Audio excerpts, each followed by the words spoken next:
Hello, morning.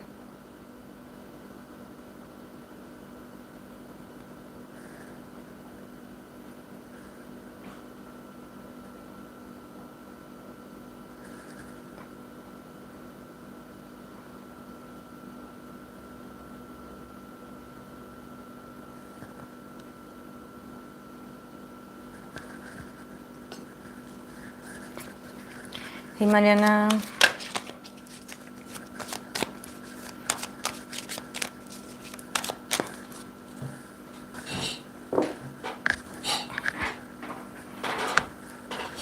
I need to work on my posture because I always end up. Hey, Fluffy. Hey, Gabby. I always end up with um, my with a lot of back pain because and neck pain after the lives because I get so tense and probably like I'm always like because I'm with the car, so I'm leaning over. I guess I'm leaning towards the camera. So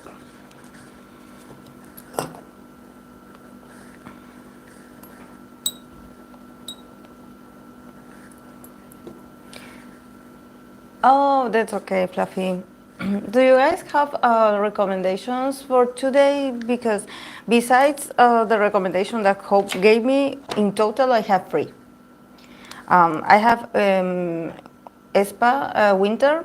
Then I have a reading for Taeyong, his second album, and then for AleXa. So if you guys have some other recommendation to add today,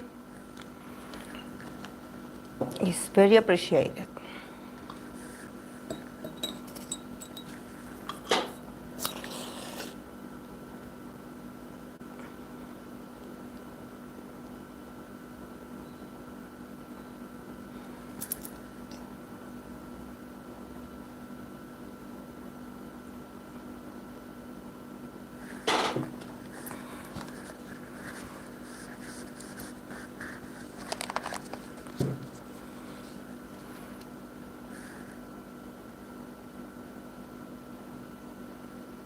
Oh, we can do that. Didn't we do TXT comeback? I don't know why I feel a deja vu.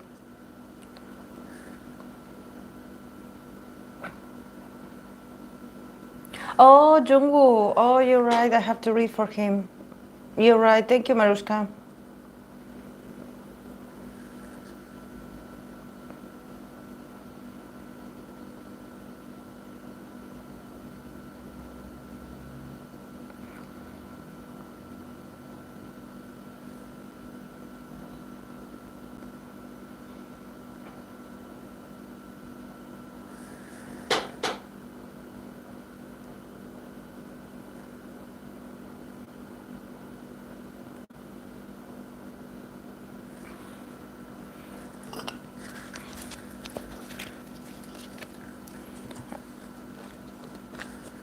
Um,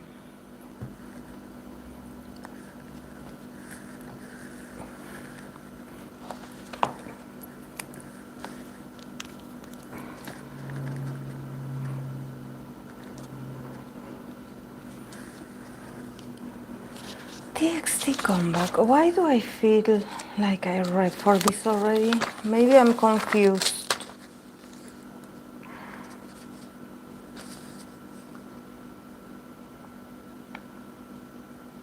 Because I read for TXT Taeyong.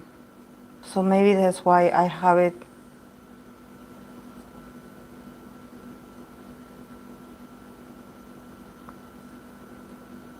Yeah, no.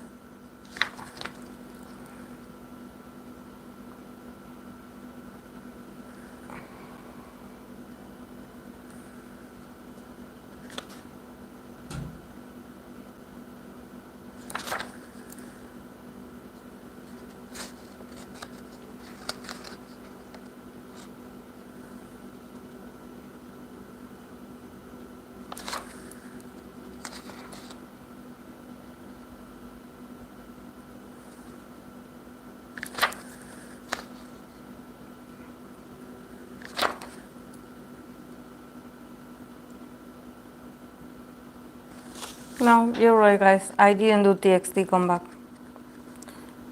I don't know why I thought I did.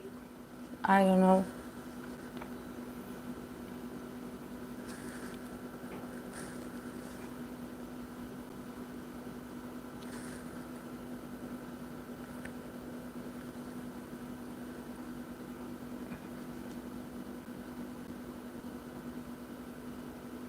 Hey, Stray Kids Pink Lover. I always struggle with your name because.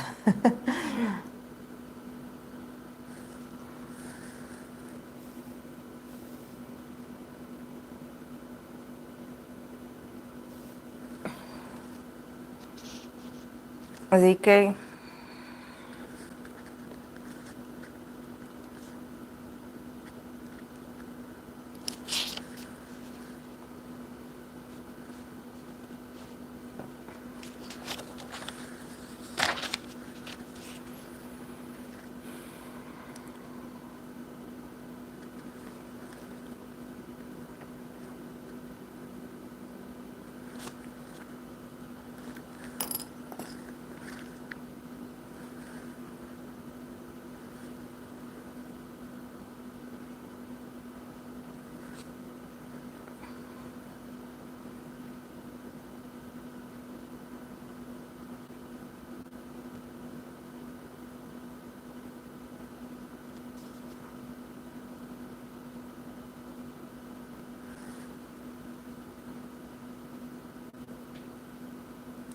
Yeah, Winter is already on the list.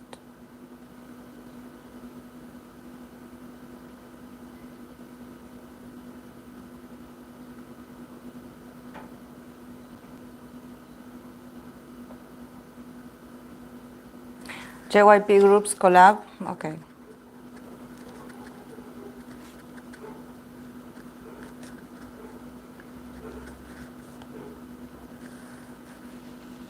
Hey, Lily.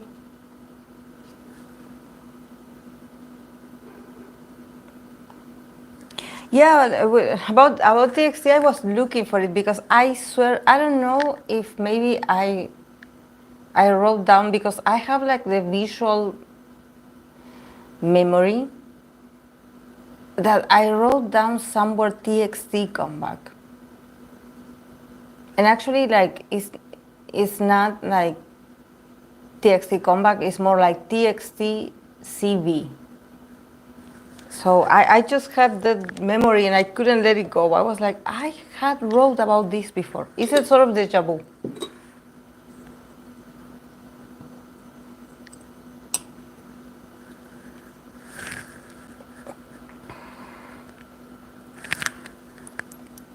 Million. Didn't I read for Million before? For Aquarius season? Hey, Samaran. Million.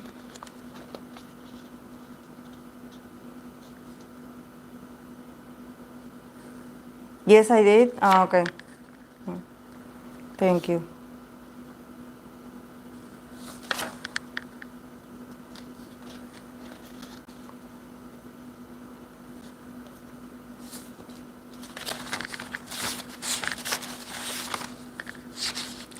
Million is not in Aquarius?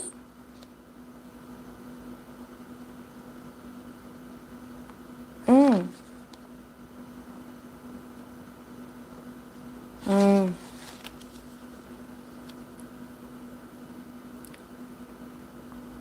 Yes. Million is in Aquarius.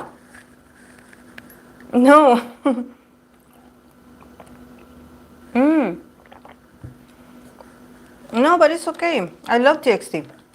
I want to read for them.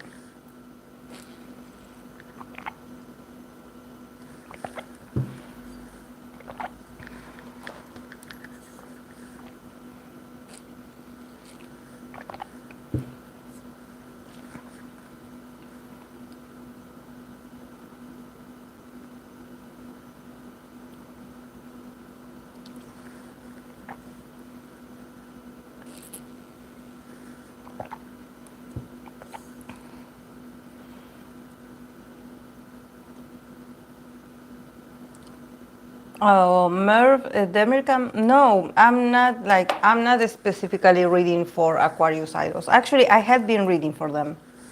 Not all of them, but I had been reading for them. I usually start very early when it comes to reading for the the sign of the season. Um,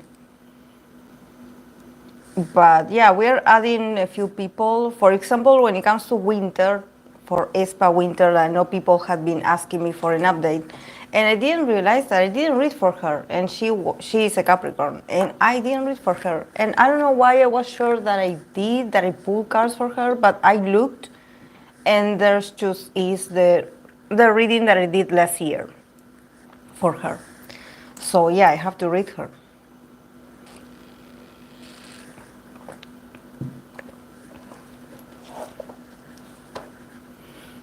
Thank God I write down things because sometimes I have a deja vu. But I feel much more, I don't know how you feel, guys. I feel much more comfortable like reading during the live streams than the usual videos that I used to do for the channel almost every day. Like, I don't know why I feel better. Even though I have to sit and also ask you guys for recommendations, and I have to write down the recommendations, and I have to check, past live streams. Um, I think that it's a bit much more like dynamic than just posting the videos, the readings on the channel. I don't know. I think that there's something about, I don't know, I spent last year, and I don't know if the year before, I spent it like uploading almost every day, reading for a lot of people, and honestly, I didn't get many views. So I think that doing this is like I feel like I can work with this. We can also interact. It's funnier. Then I can do TikToks on this. So I think it's a bit more dynamic than actually just for the channel. Yeah, yeah, streaky pinks lover. I agree. Hey, Natasha.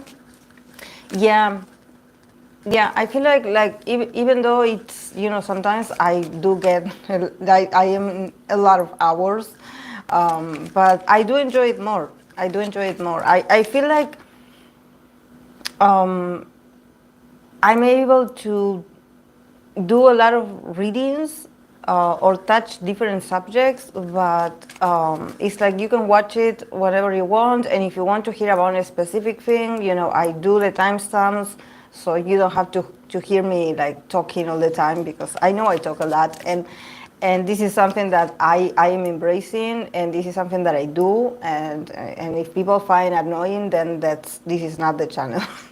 Because I usually talk a lot, we interact a lot, we talk about ourselves, we talk about our things, we talk about our favorites. I'm not a psychic, I'm not a predictor, I'm a simple person, I'm a simple woman with opinions. So, so we try to keep it just, I don't know if fun is the word, but we try to keep it like moving, the energy moving all the time, all the time. And we always have something to say. We always have something to say. Always, always. I don't need my podcast. I am the podcast.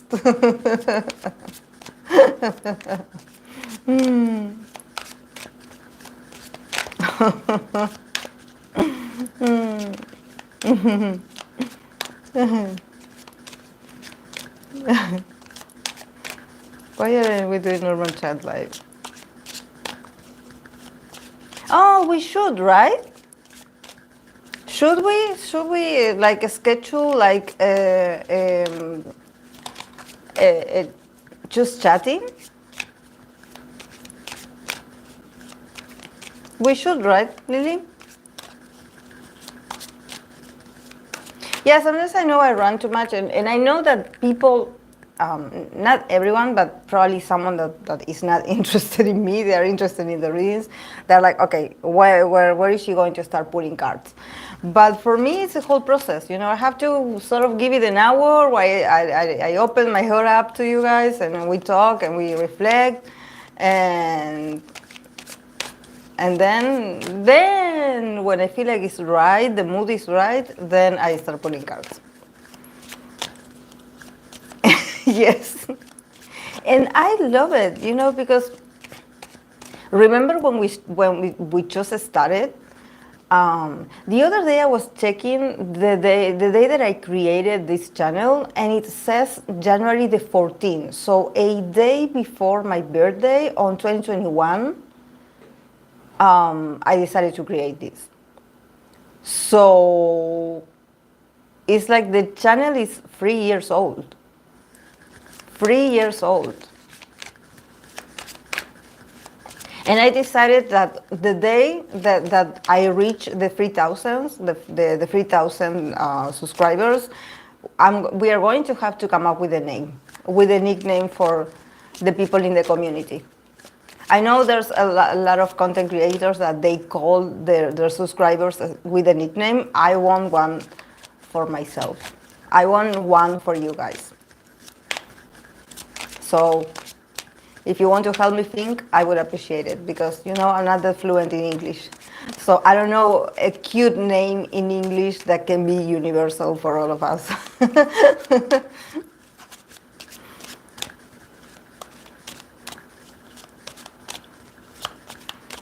Yes, talking together about K-pop and idols and guessing their rising.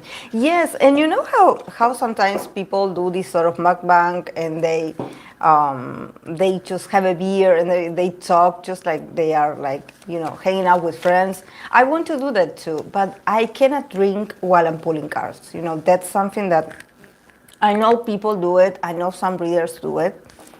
For me, honestly, guys, I don't. And it's not that I'm superstitious, but I think that I'm not.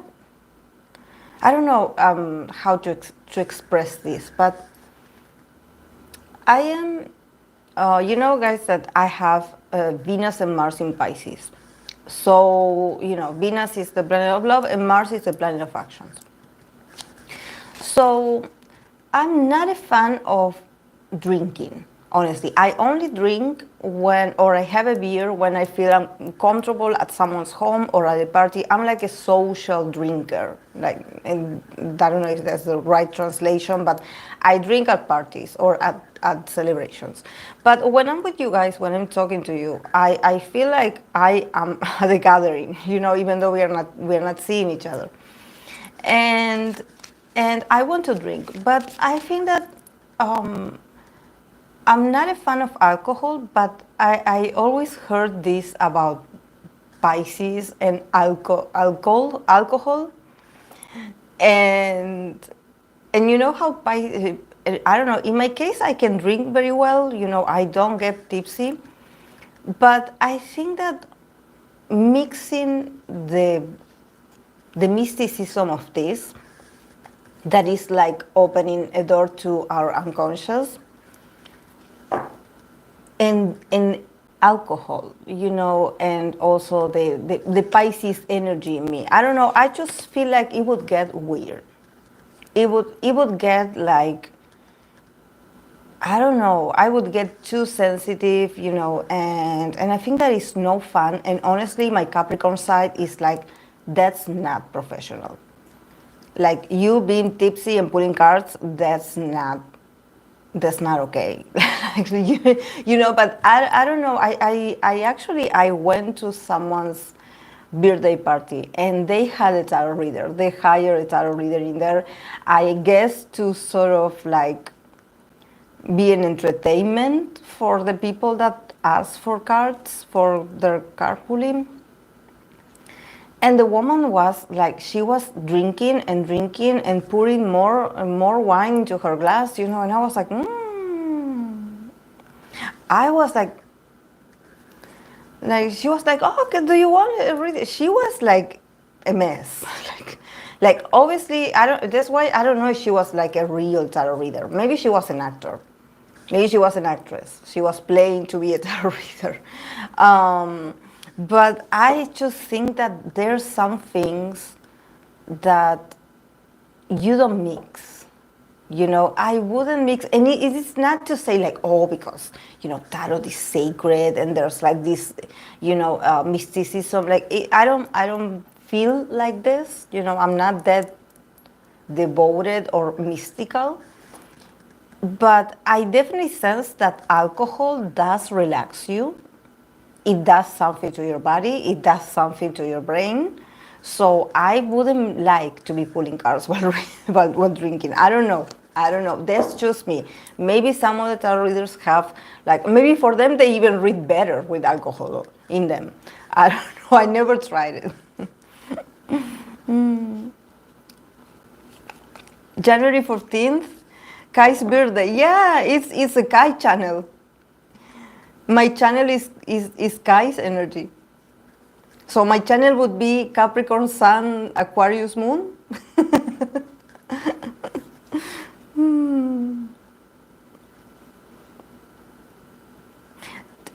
Taking a tour for people's energy not fully aware is dangerous. Yeah.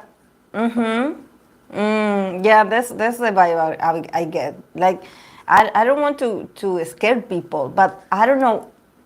I don't know how to explain this. I'm very realistic on certain things. Like, for example, in my case, like, I believe in energies, but for example, I never seen a ghost or paranormal activity or those things. But I am a person that I do acknowledge that I am sensitive. I am sensitive to people's energies. You know, I have been working with people like almost all my life. I had always been wearing crystals while working with people, and I swear, guys, that I would have crystal necklace explode in front of me.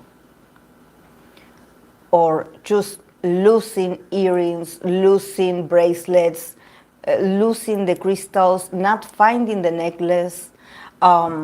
So I've always been someone that I know I'm sensitive to other people's energy. And I know that I have the ability to be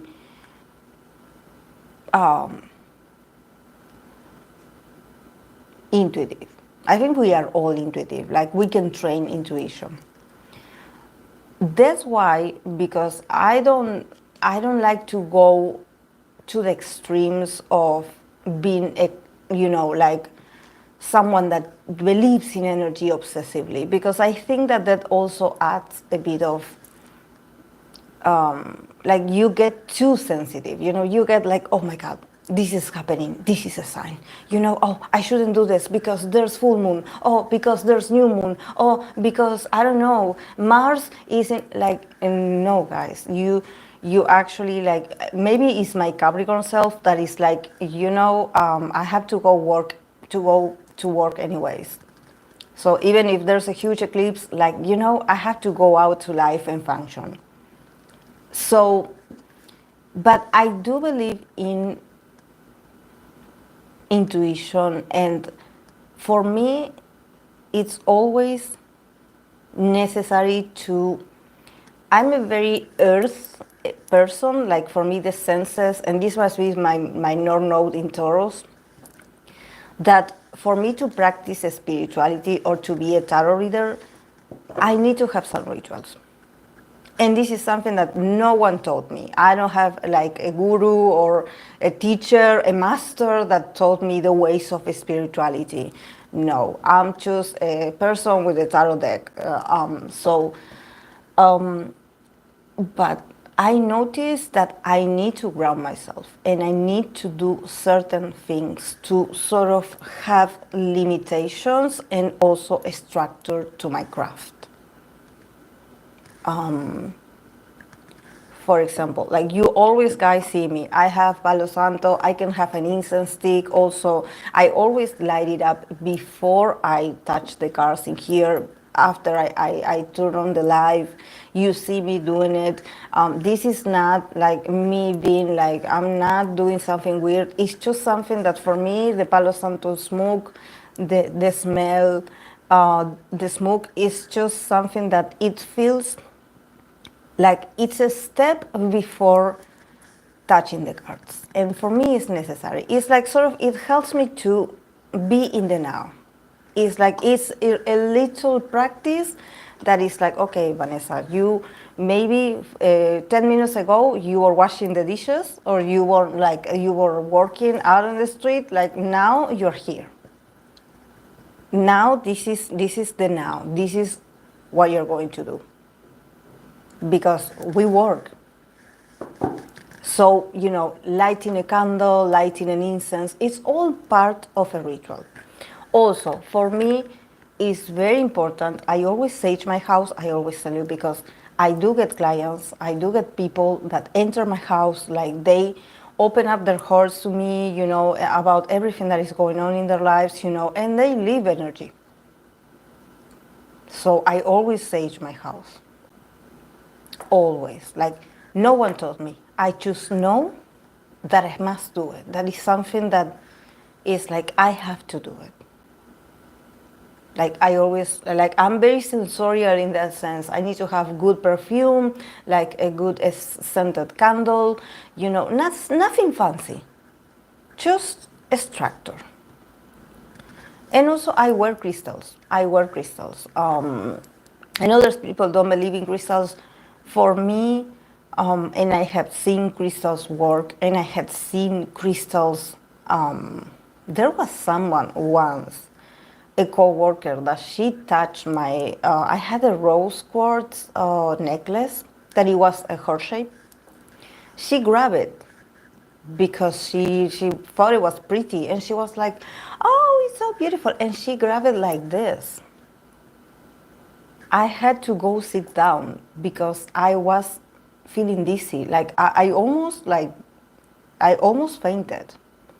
And I had my coworker with me. I was sitting on the stairs, on the back of the shop. I was sitting in the stairs, in the stair steps, and she was like, "Oh my God, are you okay?" Like, I think what she did, she grabbed your necklace, and you slowly became pale. And I swear, guys, she absorbed, when she touched my necklace, it seems like all her energy came to me. And I think that this is not to say like, oh, crystals, because it could be anything. It could be just a necklace, something that is yours, that you wear. Next, it touches your skin. It touches your aura. It touches your energy field. So when someone reaches out, someone that first they didn't ask for permission, nor anything, like she just grabbed it, and I swear I lost balance.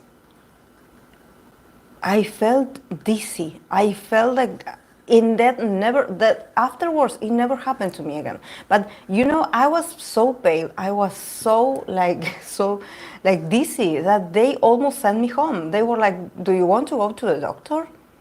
And it's like, "Are you okay?" Like, they even took my I don't know how you call it in English, when they take your pressure. They did this. They took me to the nurse, to see the nurse at my job. They were really worried because, and the girl that was next to me, my coworker, she, until this day, we always joke about this. She was like Bunny, because here people, we shorten our names, so here in Argentina, we always shorten our names, so they call me Vane. They always say Vane. So she was like, it was her. She did it. She touched you, and then you felt ill. Like, she did it. I saw it. She was like, I saw it. And she is a devoted Christian. Like, she doesn't believe in anything. But she was like, I saw how she came to you and how she grabbed the necklace. It was the way she grabbed it. And she always reflects about this, because she's like, she's a Taurus, this former coworker of mine. We sometimes get together and talk about past experiences, and she's like, remember when that happened? And she would always like give the example about like you would always wear very pretty necklaces. Like that's my thing, you know. I always wear like different necklaces, you know, like with crystals, without crystals, you know, different colors. And she would always have this thing that she would see me and she would be like, that necklace is so beautiful. I want to touch it, but I know I can't because you're not supposed to touch it, other people's necklaces or other people's crystals. She, evangelist or Christian person, she knew that she wasn't supposed to touch my necklace, or you know, even though she wanted to, because would always be like, oh, I love that you're wearing, I love that color, oh, can I look at it? And she would get a bit closer, but she would never touch it. This person rubbed their hands, like their whole fist, on it. I swear.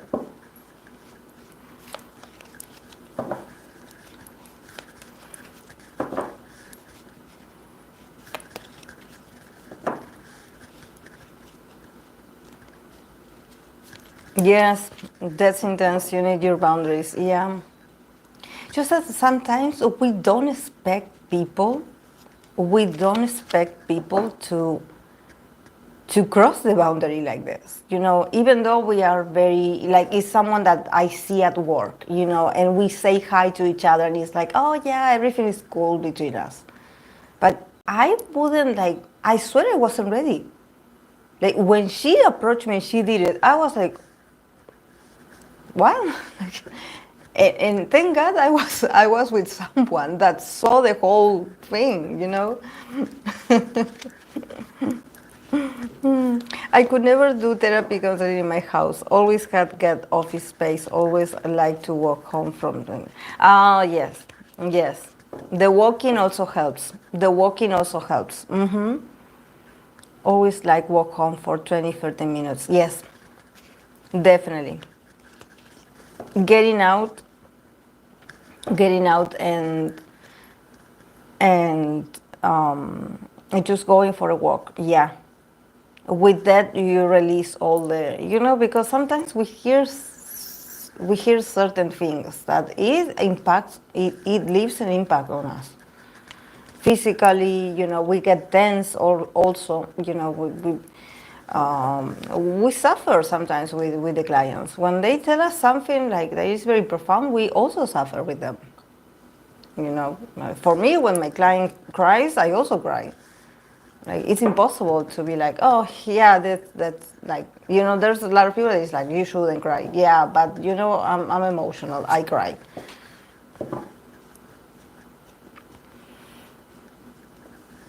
Probably because it was close to your heart chakra, maybe. Yeah, and also, you know, I remember this woman. I believe she lost her father. Like, she went through a lot of losses. I believe she was mourning. But the thing about her is that she was in denial. Like, it was like the woman was grieving her father's death, but at the same time she had her best friend that also worked with her, that the other woman also had was about to lose her husband to cancer. So it was like, she was like, oh no, because I have to be there for my friend, I have to help her. And you know, she would be all the time like sort of stuck with this friend that was going through that very difficult moment. But I think that there was something about her intensity, you know. It's like, okay, I have to be there for my friend, I have to help. You know, the person that is too, you know, the person that talks about themselves and is like, oh, because I love to help, or I'm such a good friend because, you know, I give my life for my friends and I'm always there when they need me, and even when they don't ask you anything, you're always there. Like that sort of like desperation of like, let me help you. Like, you are in pain. I'm here for you. I'm going to help you. Like, no, you don't go alone. I will go with you. So this sort of like leech, like because they get stuck with you. And the very weird thing is that they don't let other people like approach their friend. You know, it's like, no, no, no, I will help her. I will do it because I'm her friend. And she had that vibe. You know, that vibe of I'm such a good person because I care for my friend and I'm here for my friend because she's suffering. And you know, that's the vibe that she gave me. You know, that's the vibe. That's the vibe that I got. You know, two, like you know, like for her it was like, oh, so sort of like as if she was enjoying it. You know, sort of having an excuse to, oh, let's trauma bond together. Like let's like, yeah, you're suffering, I'm suffering, so yeah, we are united by suffering. It's like, and I don't know, and she would isolate her friend, this coworker, from others. You know, it's like, no, don't talk to her. No, because you know she's not feeling well. You know, I will take her here. I will help, but no, yeah, no, no. She got very weird vibes.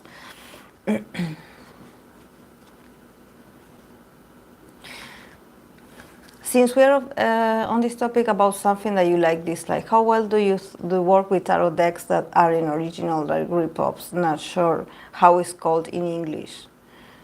I actually work very well. You know, this, and I feel very sorry, but you know, this one, the Radiant Sun, this one, the astrological one, like this is not original. This one is not original. Because actually the part of the original card is orange, and it has some borders. It's this design, but it's orange. And no, this is not original. But I couldn't get it here in Argentina. So I actually I had someone made it for me. And it works very well. Like, actually, I'm amazed. I'm amazed at this deck and how powerful it is, how concise it goes straight to the point. I love it. But yeah.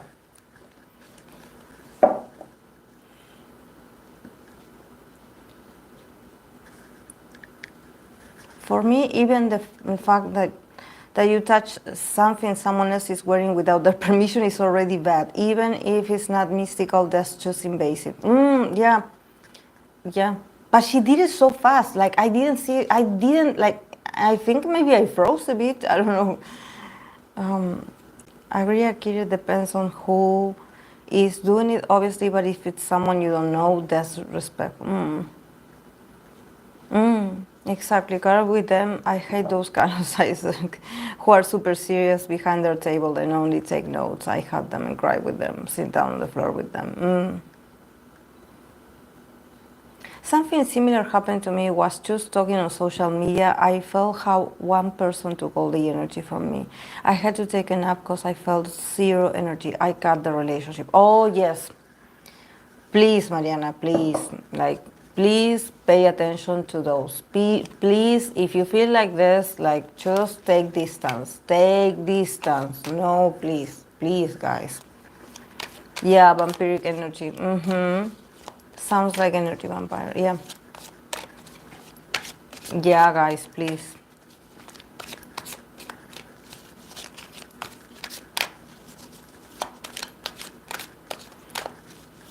I heard that there's readers who just can connect to the decks. Have you had it like that? Yeah, yeah, yeah. That's the thing about having different decks. And I blame this all to the pandemic and also the just the consumerism in general. We buy a lot of tarot decks, and we think that they are pretty, or we just see the images and we like, because we work with archetypes, we work with images. We are like, oh my God, like this this version, these colors, I love it, like, but then it's just stuck in a shell, or it's hidden and just put away on a box, or on a, you know, just just hidden away, like just like put away. And the funny thing is that for me, the ones that I can connect with, but I only have one, but I learned that the ones that I can connect with is the one that has like real people, like for example models, and just people that seem like a magazine, a magazine photo shoot. I can connect with those. I'm like, why does this have like a face of a person, like a real person? No,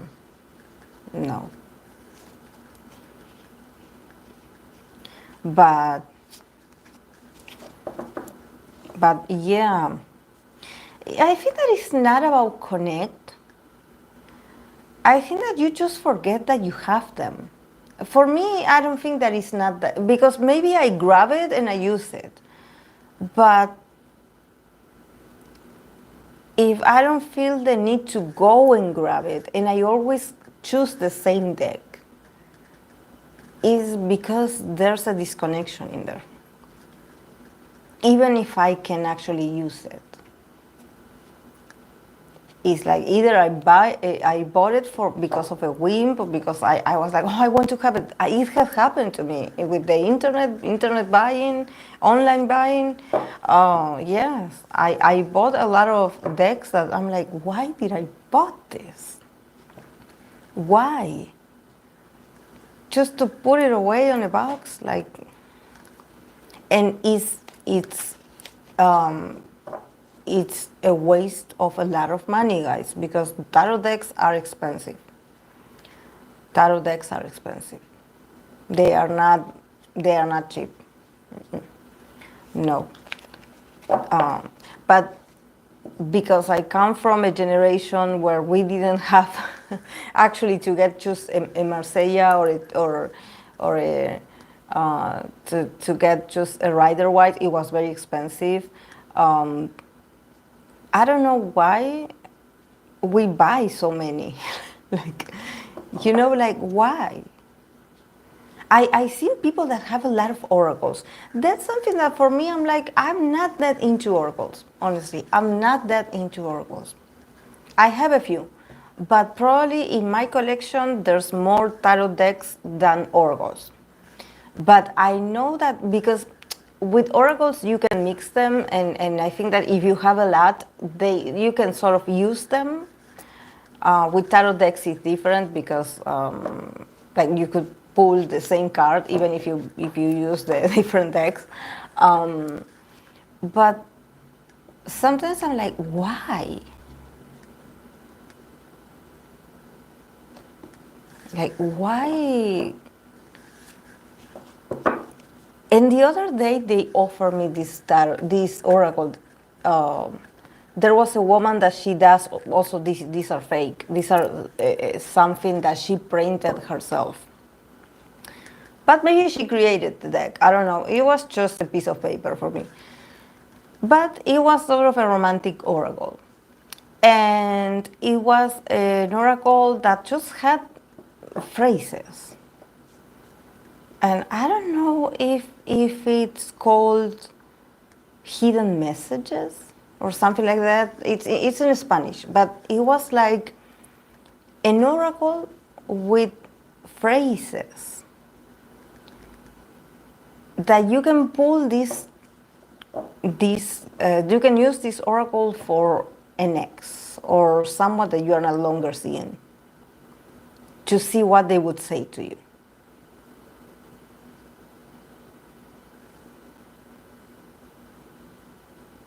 And I'm like, why?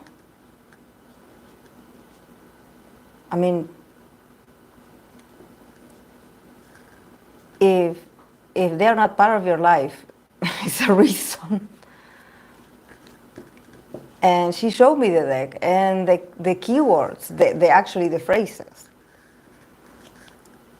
they were so unauthentic. I would feel ashamed to pull those cards for someone that probably is going through a hard time accepting that a relationship failed. And I would pull cards to see what they would say to them if they were together. Like, if the guy or the girl is not talking to you, there's a reason. There's a message you need. You know, people used to go to war. Lovers were separated because there was a war going on. Nowadays, we have cell phones. So it's not that tragic. It's not that sort of like, oh my God, like, I'm sure he didn't write to me, but he's thinking this about me. He's not talking to me, or she's not communicating with me, but the card is like, oh, you are so precious to me. One of the phrases says, you are so precious to me. And it's like, but you are so precious, but you're not part of their lives, so, oh my God, no. No, guys, so I'm not the tarot reader for that. I'm not a tarot reader. I'm not a tarot reader. I know that sometimes we want to know, we are curious people. We want to know about, okay, why this person, like, why we ended up like this, or why we had no closure, or the closure that we had. But I always like invite people to reflect about themselves. It's like, okay, but this person left, okay? What about you? Like, what is going on with you? Like, work on yourself. How does this make you feel? Go back to you. Don't focus on them. They are already out of the picture. But definitely, them walking away, or them being silenced, or them being ghosting you, or them being like mean to you, it triggers something. We all have a fear of rejection, guys. We all have it. It's actually very normal to have a very aggressive reaction, or feeling very sad all of a sudden if we notice that someone abandoned us, or someone walked away from us, or someone is ghosting us. Of course. But you should learn to ask the right questions when you are in that state.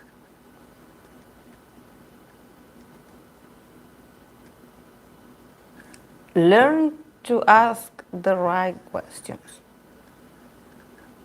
It's not about them. It's about you. It's about what they did and how you feel about it. Because definitely whatever they do, they are moving something in you. And that something in you, what is it?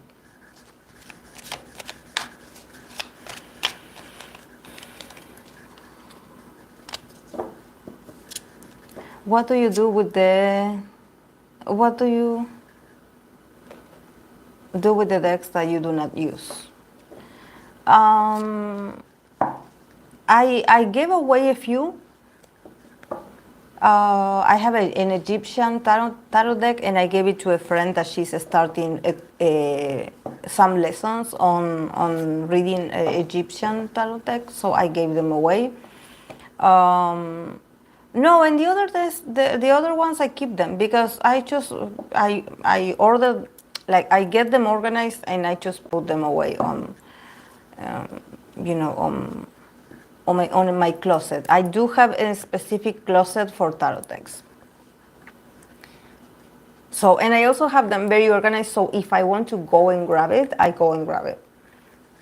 My dad built a sort of like a small a small piece of furniture. So I can have them in there, like placed in there.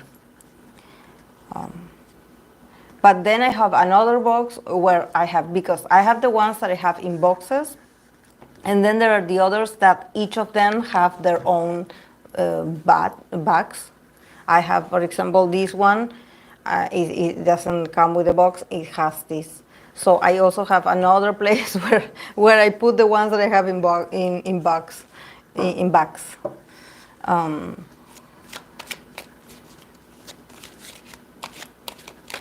My favorite decks, it has to be the TOS system. The TOS system definitely is my favorite decks because they have a lot of astrological placements, and I just love it. It's so complex. I don't use them very much, but I love it. I love the ones that have like astrological. Yeah, personally, I also prefer when the art of the card is hand-drawn rather than done with Photoshop. Exactly, that fluffy Photoshop. Yes, where you can tell the picture was painted. Sometimes I try Oracle, but I always go back to Tarot. It's always more clear and informative. Because it shows you, it's a journey. The Tarot is a journey. Like, and if you want, you can clarify. If you want, you can clarify.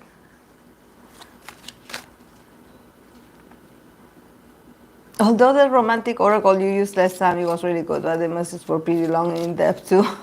Yeah, it's just that I don't know if I did translate as it should be, because it's in Spanish. So I tried to translate it in the spot what I was reading, but I don't know if I was translating it correctly. Maybe I wasn't, but yeah, it's very. I have my clients like take a card out of that deck before they leave, so that message. Usually they take a picture of it. So even though they read it while they are with me, they take a picture so they can work on that and that message the whole week until we see each other again. So it's really cool. And it's very assertive. Like it's unbelievable. It's like this one.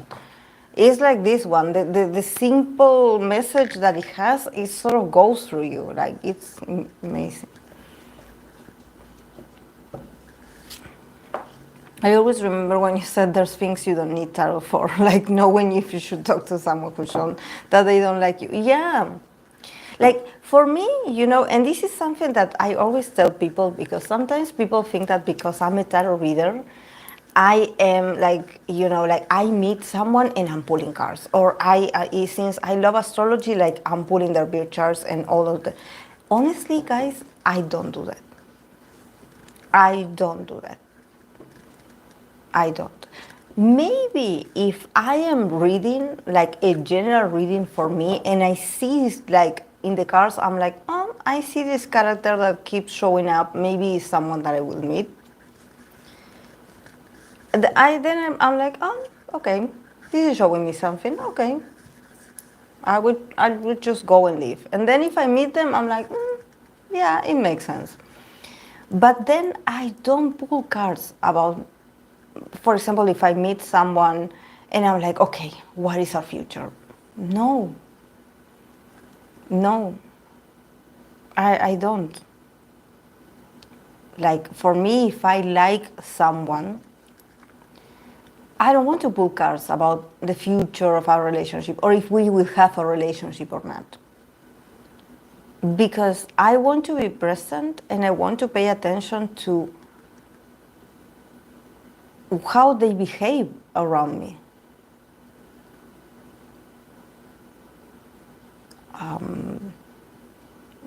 I think that actions speak louder. Then, of course, I can go and ask another tarot reader. I can do it as well. You know, maybe if I'm like, okay, like I'm seeing this person, and for me, I ask very generic questions. For example, if it's about a relationship, okay, what's available for us, or how can we can be better for each other, you know. Very general, not specific. I never ask how does this person feel about me.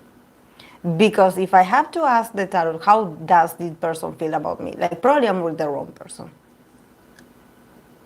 Like, how come I, I, I am with someone and I feel like I don't know if they like me.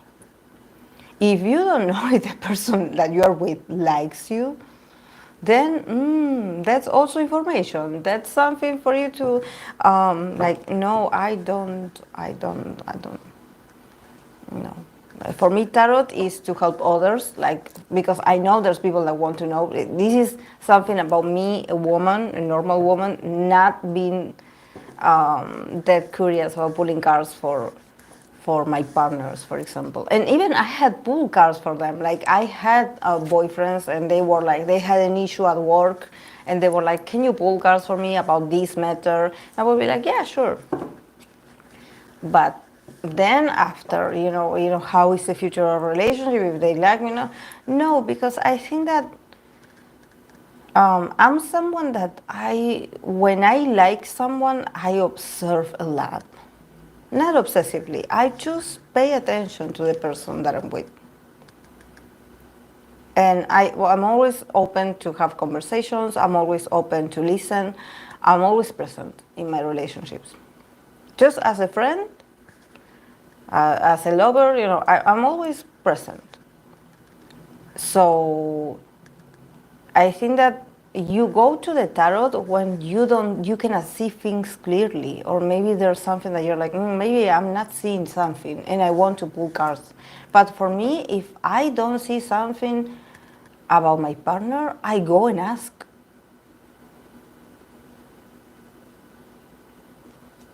I go and ask.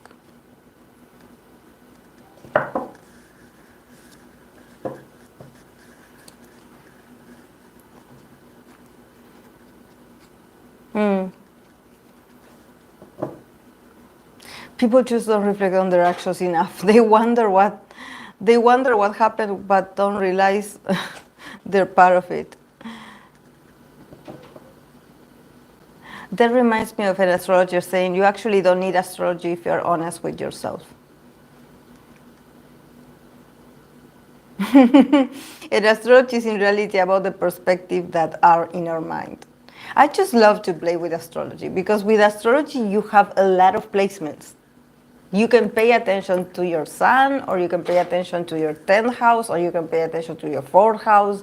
You can pay attention to the house of relationships. You can work a lot with your placements. It's amazing. And it's not that complex, guys. You don't need a whole analysis of. It's just pay attention. Just pay attention.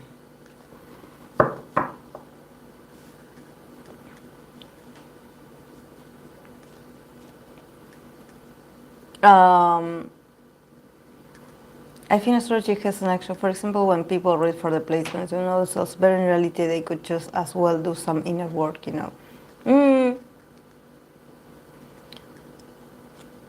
For example, I love, remember we were talking, Fluffy, about Vedic astrology? I love my placements in Vedic astrology. Actually, I think that they are great. I think that they are great. I love it.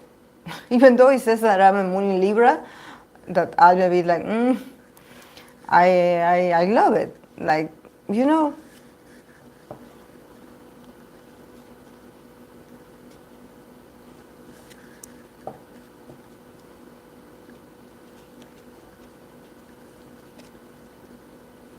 Yeah, Lisa Sebonji, DK is in the list.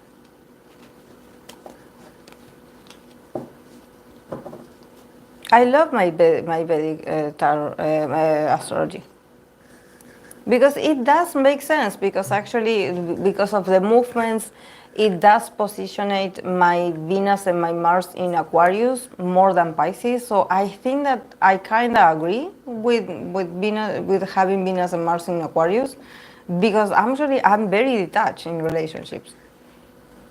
I'm very detached, like really. Like I don't. That's something about my Venus and Mars in Pisces that I always had an issue with that. And I ask astrologers, like, why do I feel like I don't resonate when people talk about Venus Pisces and Mars Pisces, and they are like, oh no, it's because you are romantic and because you can fantasize about your partner and actually put them in a pedestal and you just love them. And I'm like, I'm not that devoted. Like, yes, I'm sensitive. Yeah, like I'm emotional. Yeah, but I don't know. Like it's not that I'm mean to my partners, but I'm not that emotional. Like I am, but only when I want to. You know, not like lovey-dovey. Like, and also I'm not that romantic. Like I'm not that romantic. I usually end up with very romantic partners that they sort of bring it out of me, so I go along with them. But I don't feel the Venus in Pisces, the Venus and Mars in Pisces. I don't feel it like the Pisces energy that it is. I don't feel it like that. But you know, is there.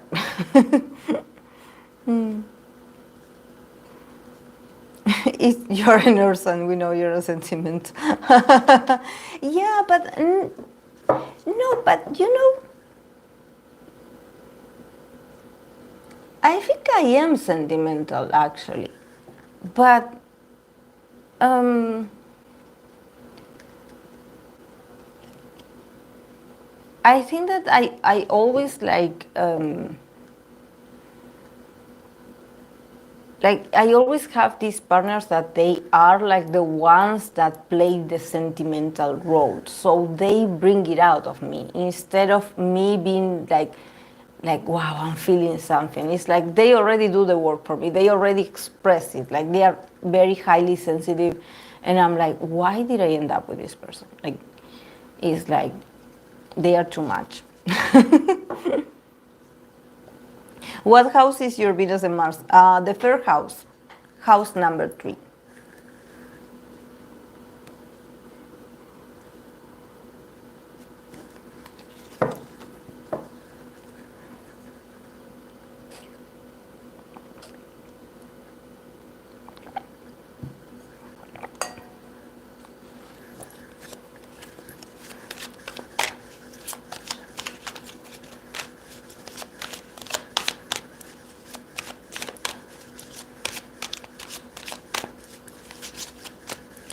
I think and this could also make sense if I go along with the Vedic astrology and if my moon is in Libra. But I also have, if my moon wasn't in Libra the general astrology, I have it in my midheaven. So it's like Libra is also in there. I think that it makes sense because I feel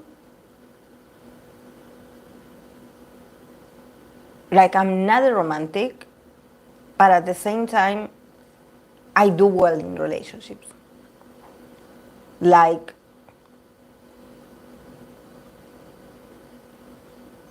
because if you think about Aquarius energy, or if you think like the detachment, you know, like, oh yeah, you do you, I do me.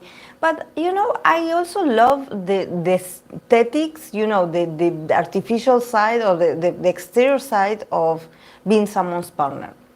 You know, it's like I wouldn't consider myself a romantic, but I am nice to my partners. Like I make sure I'm a good partner. Like I bring something positive to their lives. Even though like in intimacy, like I can be very like annoying. Not annoying, but when I get mad, I get mad, and I'm not nice at all. Um, but I think that there's a part of me that is like, you know, I'm actually a good partner. Like I'm not lovey-dovey, but I'm also very, Like I adjust well to my partners, you know. I make them look good on public. You know, I'm not, I don't know how to express.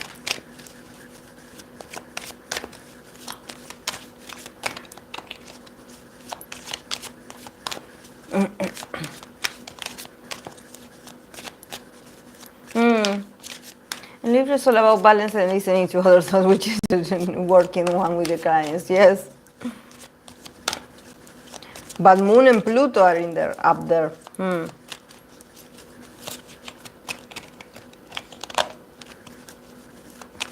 Yeah, she's amazing. She's actually the one, Fluffy is the one that really helped me understood the placements, and like she helped me move, like go along with the movements. She is amazing. Like Fluffy, you should get like some kind of, I don't know if you have it. Maybe you do have it. Like get yourself a Patreon or get yourself a, I don't know, a like some kind of, or get yourself a YouTube channel. I don't know, maybe you already have it and I don't know, but you actually like are very good. You should start like sharing your knowledge, and if people want to collaborate, because you are very wise, so you deserve it.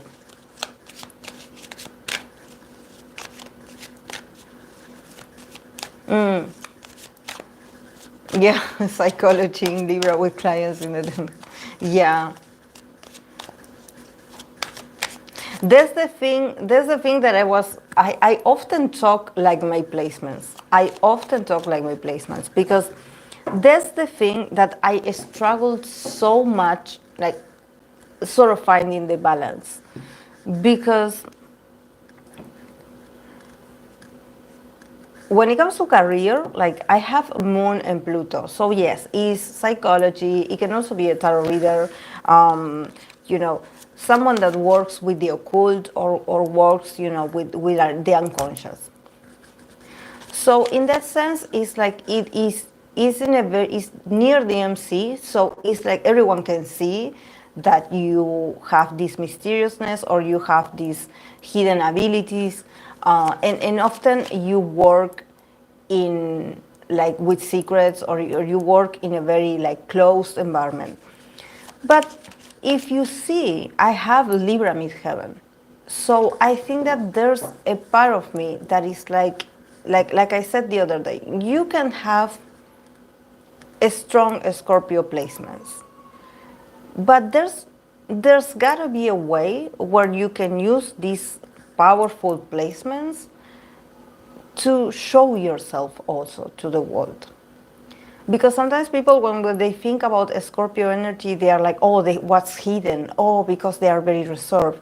Oh, because they are very mysterious. You know, I consider myself very Scorpionic, but I also love to show it to others. I love people to see that I have the deepness, that I have the intensity, that I have the power, the ability to transform myself. But I'm not holding on to it as if it was like, oh no, this is a secret, this is going to be hidden, like I'm not sharing it with anyone. No. No, I can talk about it. You can watch me. Like, you know, let's make it aesthetic. You know, and this is funny because for me, when I think about deepness and also working with psychology and you wanting to learn about yourself, you know, I struggle a lot because, you know, going deep into the dark side of yourself is not pretty. So if you have a Libra midheaven, a Libra midheaven is all about, you know, what's harmonious, what's, you know, how people are looking at you. They are like, so I always struggle with what I consider that was aesthetic or beautiful or looking beautiful or looking superficial and my very deep and dark side. So I was like, okay, I cannot be both. But yeah, I can. You know, yeah, I can. You know, I can be superficial and I can be deep. You know, but it's a whole process to try to give it sort of break the mold about what it means to be profound, because there's something about people that have this energy, or maybe people that remember tarot readers, they used to work in the shadows, I would say, like in a very hidden places. Like for you to go and see a tarot reader, you had to travel somewhere very hidden, and you know, it was like no one knew, or the few people that knew, it was like a whole mystery. Oh yeah, that person reads cards, you know. And now you guys are watching us and me and a lot of other tarot readers and astrologers talking about it on social media. So see how we evolve, how the concept of occult, or even not to go mystical, even to talk about mental health, psychology, your fears, your traumas. It was like, you're going to see a psychologist? Oh my God, what is wrong with you? Like, no. Psychologists, people that are crazy go to see a therapist or go to see a psychologist. At least in my country, that mentality still exists. Not so much, but it still exists. And now we have a lot of people talking about their mental health issues, about, you know, how they are overcome it, you know, how, what tools they use, you know, how they are dealing with it every day. Even famous people talk about it. So we changed.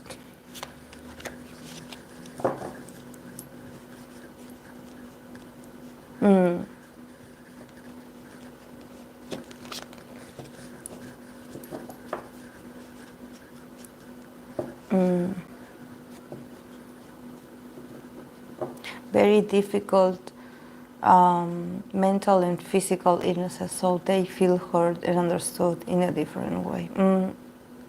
I know I would have loved to be a therapist who went through things I went through. It's transformative and healing energy, and sharing that spirituality is exactly what you do. Yeah, like, yeah. Fluffy, so engaged and helpful. Yeah.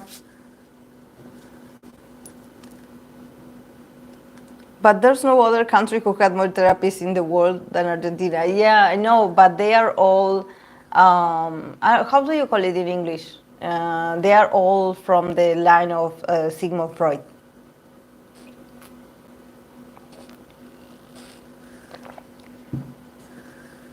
They all believe in psychoanalysis. That's their branch. Almost all of them. Almost all of them.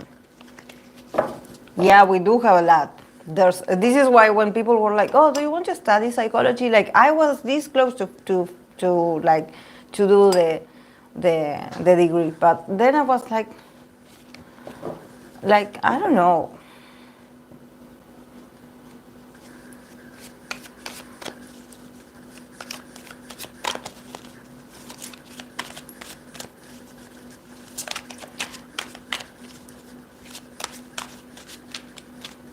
Nowadays, there's a lot of great psychologists in here, but there's still the struggle. You know, they often have a lot of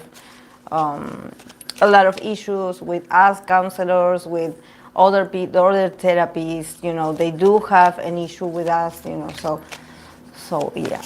But and I totally get it. Like I totally get it. Like I know that to each professional, you have to know your, like, what is your role. It's like, you know, a psychologist is not the same as a counselor, you know, and we work different ways. That's why I respect so much, and they often complain because they actually studied a lot to have their degree, you know, to have their license, you know. So I do respect that a lot.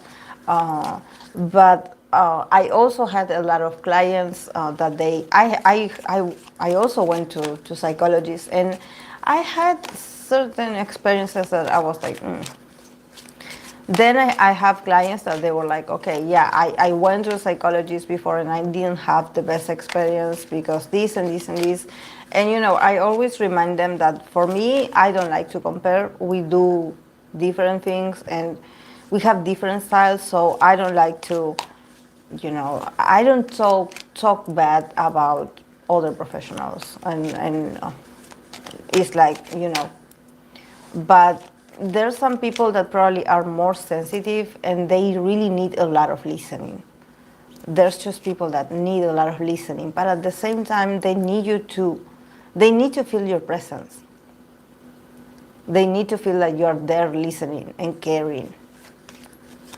They need to feel like Marushka said, if you are someone that you are sitting across the table and you're just writing notes and and I notice that you are not paying attention to me. I think that yeah, you can notice a lot of things about what I say and the way I talk and the way I move, but are you here with me while I'm falling apart mentally and emotionally? People feel very lonely.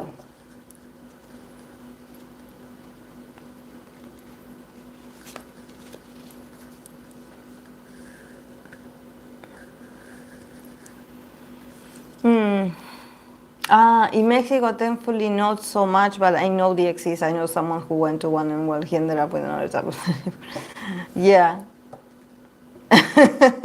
Yeah, I know.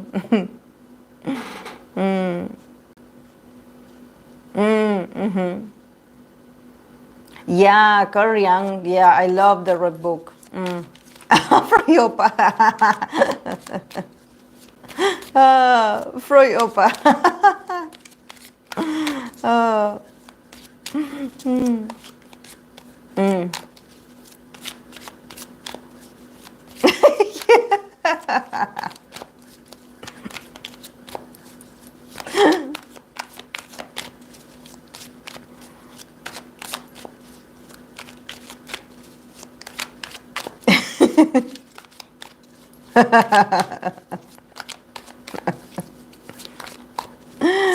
Oh my!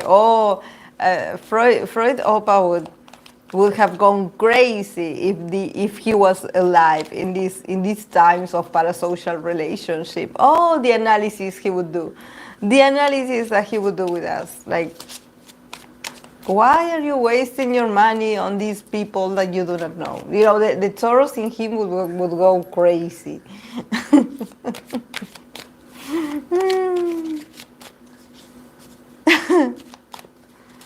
Oh.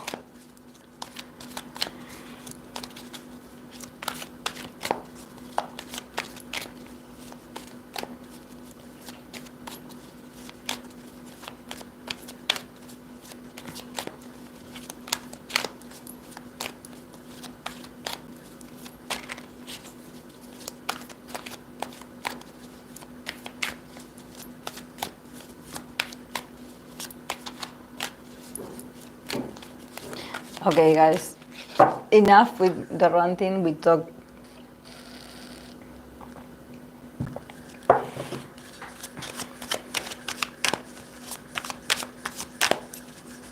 Oh my. Oh, Freud Opa.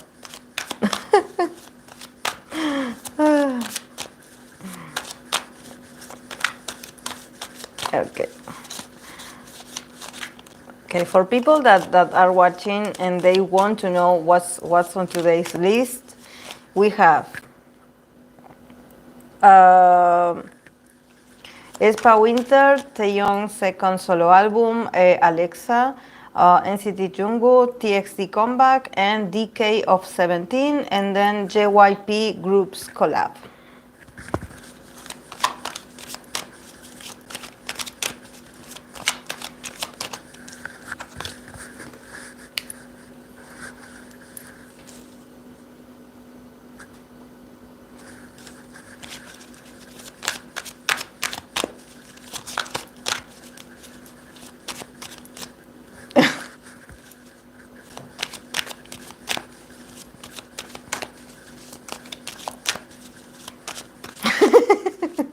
I love it. Oh, Chicholina. Um,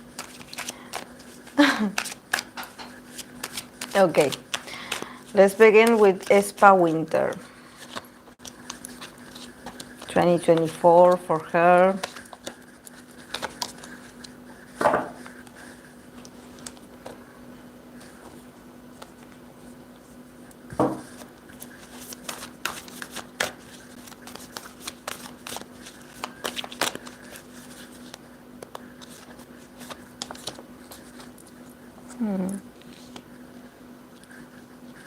This woman is in her head a lot. This woman is in her head a lot. We have the wall card for winter, Four of Swords. In the middle, we have the Judgment, the Temperance, and Ten of Swords. And then from the Oracle, we have the card of Mars in Sagittarius, Dominion, or Domination. I always say Dominion and it's Domination.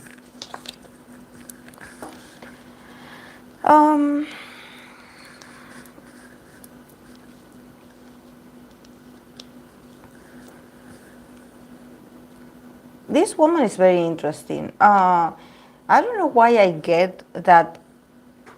Is she in hiatus? Like, I don't know. I don't see much in hiatus. I think that she could. There's something about her potentially going to hiatus, but then coming back, and then healing, and then just.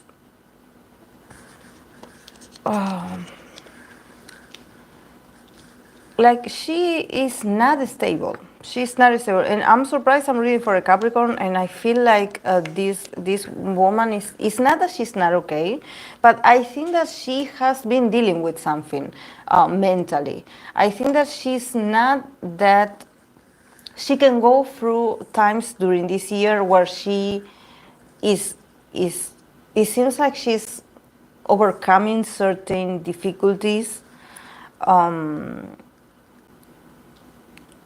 But then with the judgment, with the card of the judgment, it seems some things can come back again, or if she has some unfinished business about, I don't know, taking care of herself or taking care of her image or taking care of her well-being, you know, it's going to come back. It's going to come back because she definitely needs some healing. She definitely needs some healing. She's not stable. The last card is the Ten of Swords, so definitely she goes through different moods, I would say, where there are some days that are more difficult than others. So I wonder if she's dealing with something, if she has some condition, if she's like, I don't know. I think that it all depends on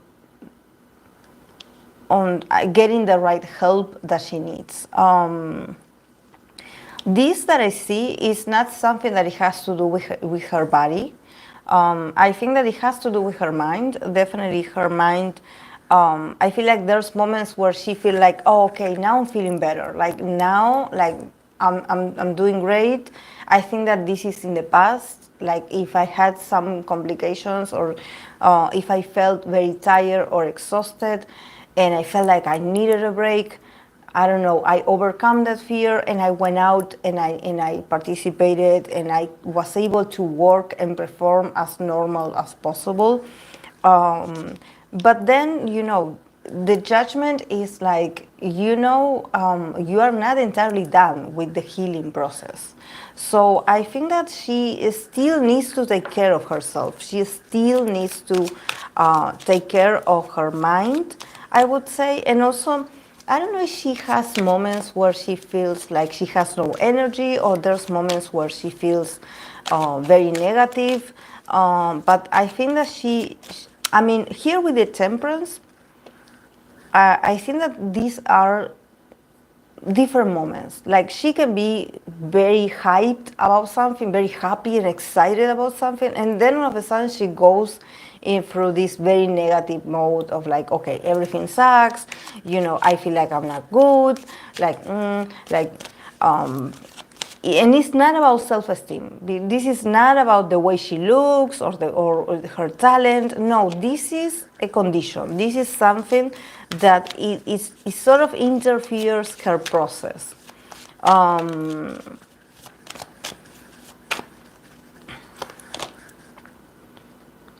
Yeah, she's going to do well. The Ace of Pentacles. Like I try to clarify this ten of Swords with the Ace of Pentacles. She's going to overcome it, but I think that she needs to acknowledge that this is not something that if it's a condition, if it's like a mental health issue, she needs to address this as something that is not going to go away. It's something that she has to sort of get used to, the idea that she will have better days, and there are moments where she will feel like very down in energy, very negative, like probably very apathic, a bit, and also with the card of domination, you have to dominate yourself, like go and find, like don't fight it, but also like with the judgment and the temperance here is like you need to put more energy into your healing process. Like don't disguise it, like don't in here. Thank God we have the Four of Swords. This is why I was like, is she going to have a hiatus? Here the Four of Swords is surrounded by the World card and the Judgment. I think that doesn't sound like a hiatus, but it seems like if she's willing to acknowledge that there's a moment that she feels tired, she could have a few days off. This is not about her completely being thrown into a hiatus. This is more like, if you talk to people about your whole process of your body and your mind, and you're starting to feel a bit weird, like talk to people. Let people around you know that you are not feeling your best. And this doesn't make you weak. Actually, this helps you to get the help that you need faster. So there's something about her having to acknowledge that she has this sort of issue, and that she has to learn to live with it. It's not like tragic, but it's something that is with her. It accompanies her wherever she goes, and it's like it can interfere a bit in her routines. I would say this is why she's hiding it.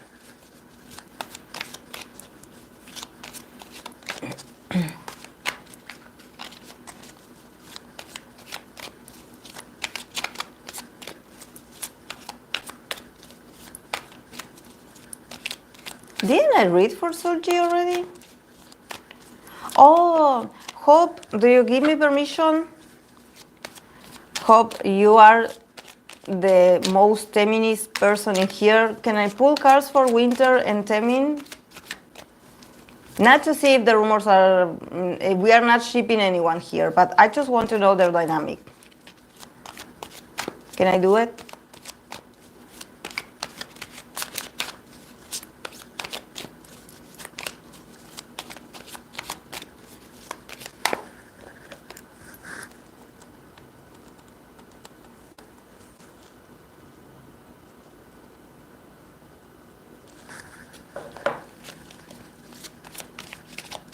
What did I miss?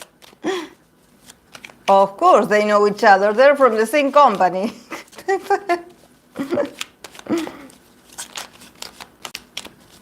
Yeah, Taemin is probably a good friend to him.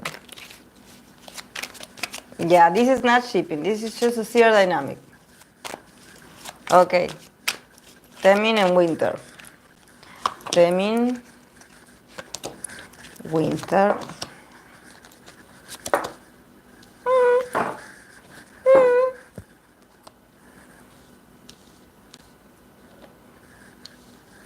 Wow.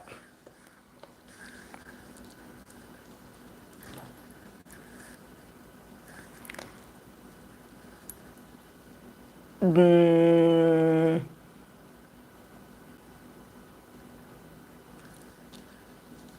They do like each other. But you know, from Taemin's side, we have the Empress, Eight of Pentacles. Then from Winter's side, we have again Temperance. See, the Temperance, the healing process is, yeah, friendship-wise. The Temperance, the healing process is again in this connection. And we have the Lovers. Then the relationship as an overall, we have the Nine of Cups. So definitely for Taemin, she's very beautiful because he sees her like the Empress. So there's something about him like seeing a lot of potential in her as a woman and probably as an artist as well. And also with the Eight of Pentacles, is like if they're friends, he's willing to put the effort. He's willing to put the effort. He's like, you know, I'm going to put the effort. Like, I'm going to keep working. I'm going to keep working on this bond. He finds her beautiful. He finds her beautiful. But also, like Hope said, you know, there's something about, I don't know if it's, probably it's this year, that there's something about Taemin just having like, probably been surrounded by a lot of, you know, feminine energy. This is why we have the Empress. And him actually getting along better, I would say, with females than males. So I think that for him it's like, you know, she's a friend I want to keep. Or she's someone that I'm willing to work in this connection with her. It's like, I will do it slowly because there's something about him that is like, I have to put the effort. Because probably she's a tough cookie, or I don't know Winter actually. But there's something about him like, I will work, like I will perfectionate myself. Probably he wants to work with her. Is there a possibility that they could be working or planning a sort of,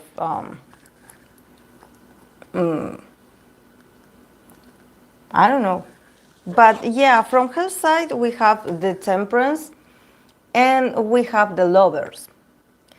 So for her, when it comes to Taemin, I think that she sees Taemin as Taemin is like the Temperance. Taemin is like this example that you can heal, that you probably they do talk a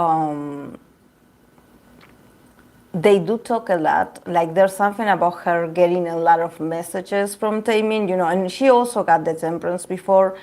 So I think that she admires Taemin's resilience and Taemin's ability to sort of like, you know, navigate whatever happened. You know, maybe it has to do with mental health issues because, like I mentioned before, I see a lot of stress coming from her. But she has the temper. So there's something about like, please teach me how you do it. Or every time I'm around you, I feel like I'm at peace. I feel like I find the right balance. So I think that this is very sweet. And also with the Lovers, yeah, with the Lovers it's more like, I think that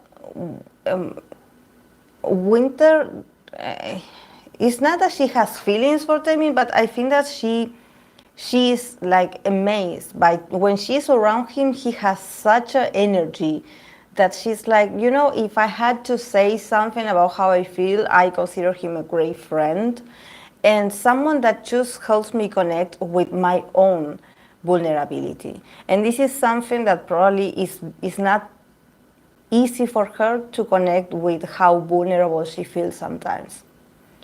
And with the Lovers, it's like, you know, I can change. I can adapt. It's like there's something about them really caring for each other, but not in this weird dynamic of like you know, like, oh, you are a man and I'm a woman, you know, no. Probably there's something about her also seeing Taemin as someone that is very well connected with their feminine side, so she doesn't feel that awkward around him. She doesn't feel that threatened around him, because definitely, from what I got from Winter, there's a lot of. She does have her boundaries. She does have some insecurities, but in here I don't see it. In here I see a lot of healing. I see a lot of healing, a lot of understanding, even silent understanding.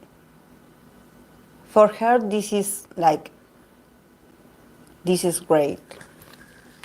Like, I'm actually like, I'm more shook from her side, because she usually comes out as this very, you know, this person that she has her moments, her space, you know, and she's a bit silent. But there's something about her and him that she just feels like, okay, if he can make it, I can make it too. And also with the Nine of Cups, this is what I'm like, are they going to work together at some point, or are they working together? Because there's something about a dream come true, a fulfillment, an emotional fulfillment. So I think that the both of you have the potential to work on something. Or maybe they just feel satisfied with being friends. There's something about them actually probably being much more closer than people think. And this, because I have a lot of major arcanas in here, this is not something romantic. This is something that is bigger than this. I don't know how to explain it, but it feels like, okay, when I see this person, I'm full. Like, I'm okay. I'm at peace. But it's not like something like, oh, I want something from him, or I want something from her. No, it seems as if this, I don't know, they feel to me, their energy together feels like two magical entities coming together, like two magical beings hanging out. I don't know why. But I feel like as if the two of them were like two fairies playing in a garden, you know, something like this. And their energies match. And there's not negativity in here. There's not negativity. More like a spiritual. It's like, you know, you make me smile, I make you smile, but it's like this feeling, this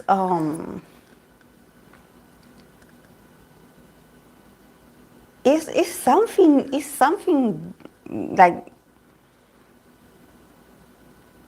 it's weird, but at the same time, because I'm like, wow, like,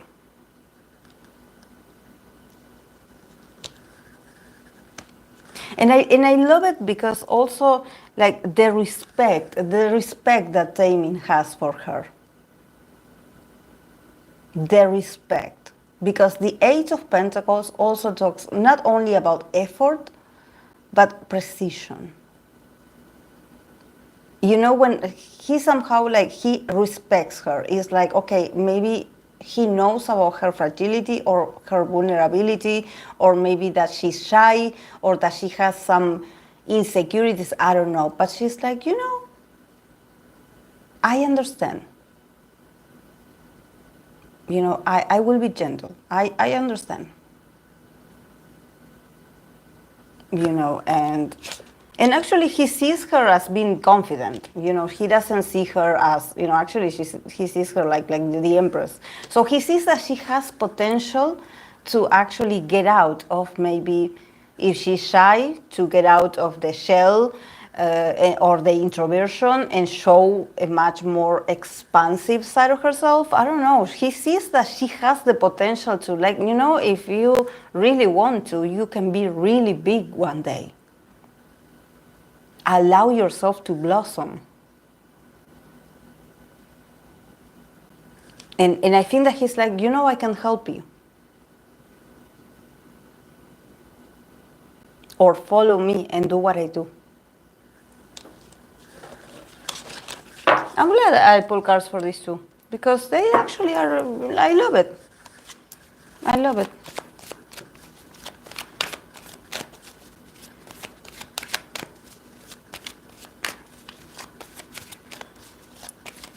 Didn't Taemin have dating rumors with Nose again? Nose. How is it pronounced? Nose or nosy?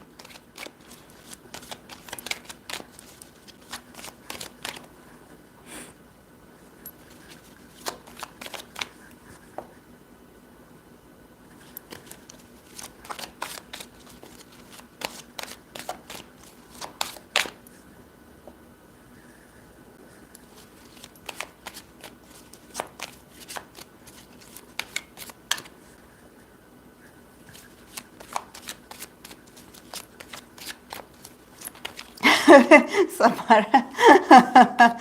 This almost gave me a heart attack.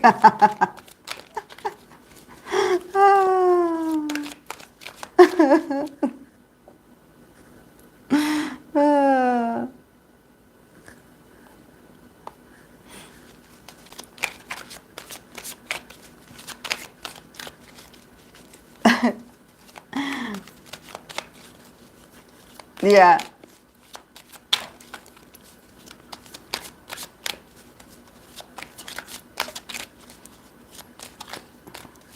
Hope, do you want to know about him and the other that the other girl, the dancer, knows?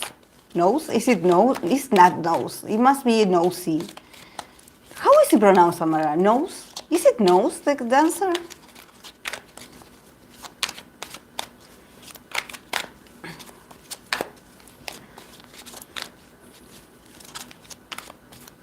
Yeah, just remember Winter. When you said Winter, I remember her because since I'm reading for her, I remember. Oh, yeah, right. She had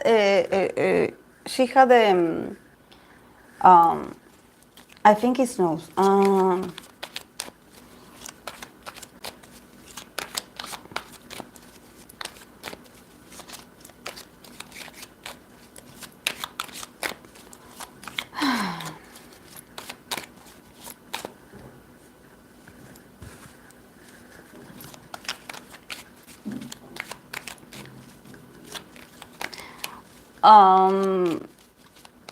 We can read about nose and Taemin. All of a sudden, it became a Taemin reading. Taemin and others. Taemin and others.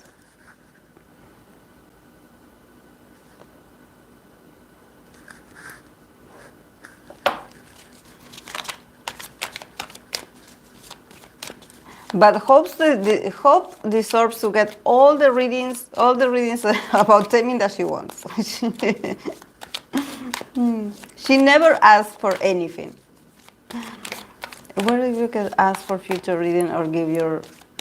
It can be like I don't know. I have to do a new one, but also because this is something that I noticed that a lot of people are like, oh. Okay, if you're reading about this, you should read about this and this and this. This is not about a pairing that we are like, oh, I think that they're friends. No. Like, I need real interactions between people, not assumptions. Not assumptions. Like,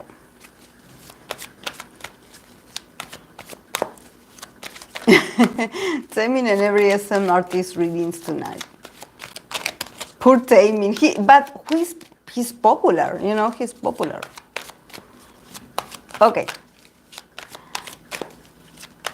Taemin and this dancer, Nose. I call her Nose, but is it okay? Is it Nose or no sé? No sé. No sé. Yeah, I think it's no sé. I think it's no sé.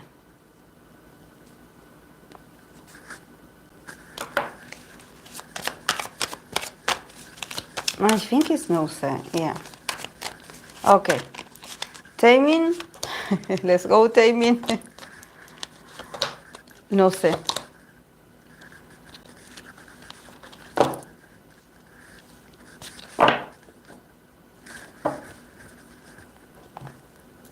Oh my.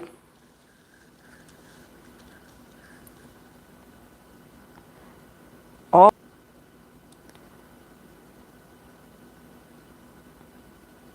Thank you, Fluffy, for the list. For the list. For the less people that you. Thank you so much. You're so fast. I love it.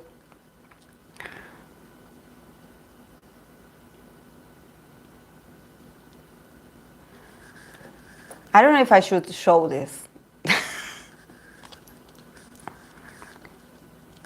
I don't know if I should show this.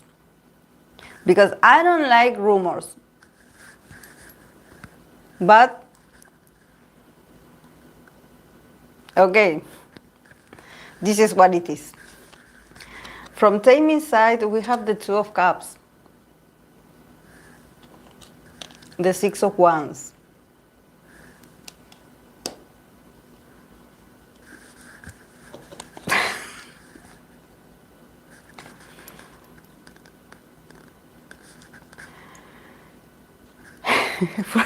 From her side, well, we have the Hierophant, and we have the Hangman for her. And the relationship, well, the Knight of Swords. So I guess they will defend themselves against any rumors, any speculation. They're going to fight people and just like, but I mean,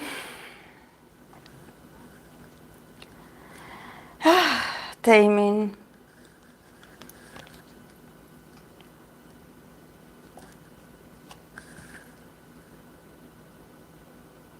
I mean, he likes her, like, probably more than likes. And I think that he had shown it to her. Like, there's something about him, you know, with the Six of Wands, feeling victorious. Like, I feel this, and I'm going towards you, and I let you know.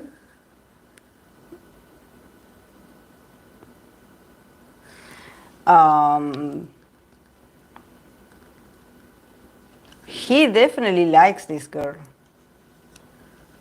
He feels something special for her. This is allegedly. This reading is for entertainment purposes only. And from her side, yeah, from her side is, she probably is a bit like, she's like the Handman. She's a bit like, I don't know what to do about this. I think that this, with the company card, definitely she probably is worried about her job. She's worried about the consequences. I think that she is much more thinking about like, okay, what will people at the company, or will this affect my job? I think that she feels like she could lose her job, or there's something about her having this fear of losing stability. I think that she's much more like, this is not good for me. And probably she has a thing also with the Hierophant. There's something about her having a very different view about relationships or commitment. I don't know if she could have a bit of, you know, a fear to commitment, or maybe she doesn't believe in marriage. There's something about her just being, you know, different in that sense. It's like, oh, with him I see him all proper. And with him I see him being like a gentleman, you know, sort of being spontaneous, also being like, you know, this is how I feel. Like, I actually feel like there's a connection, like, you know, and I know that you feel it too. You know, there's something about him probably asking her if she feels the same as him, because he has the Six of Wands. So definitely if he had confessed, or if he told her something, or he expressed himself like, okay, I feel this, I feel like we connect, or I feel like we vibe very well. I feel like he feels victorious. You know, he feels victorious, like, okay, I said it. You know, for me, it's a victory that I told you how I felt. But for her, I think that ever since he told her or he said something, she's like, I actually don't date people that I work with. Or it's not about dating. I don't think that it's about dating, but I think that it's, if you show he has, cards of feelings, and she has these cards that are more like, I don't want to break the rules. It's like more about what the others would say, or what the company, the society, the group of people, the media, I think that definitely for her it shows how this could impact her negatively, and she probably is not. I don't know if I don't know if people know if she had um, dated someone before, but I think that she's a bit against marriage, or I think that she's not, definitely she's not emotional, like there's not much feelings in here. And the Knight of Swords, yeah, like I told you guys, they're going to defend themselves. They're going to be like, no, nothing is going on, no, no. But definitely he's sincere, like he feels the attraction, like he has the Two of Cups, so either he loves her very much as a friend, or like there's something there, like there's an admiration, like there's something that is a feeling that is stronger, and he is like, I know you feel it too, like it's not just me. This is why he has the Six of Wands, because it's like, I feel victorious because I know it's not just me imagining things or feeling things. I know you feel it too.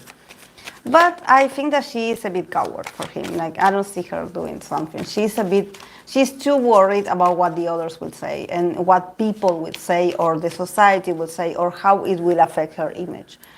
This is. Mixing work with personal.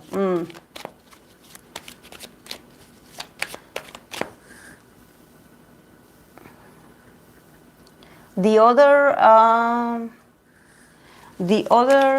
is Dora, right? Yeah.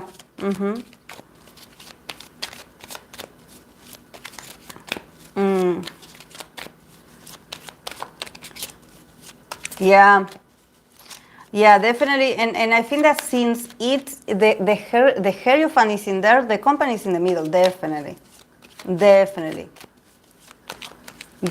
because she's like, I would do something, but the Hierophant is here. Remember what I always tell you, when there's a SM artist, the company is always there. It's like the Hierophant card, it always comes up. It's like, but well. It's another dancer. Let's see. Taemin. Oh wait. Taemin. Dora.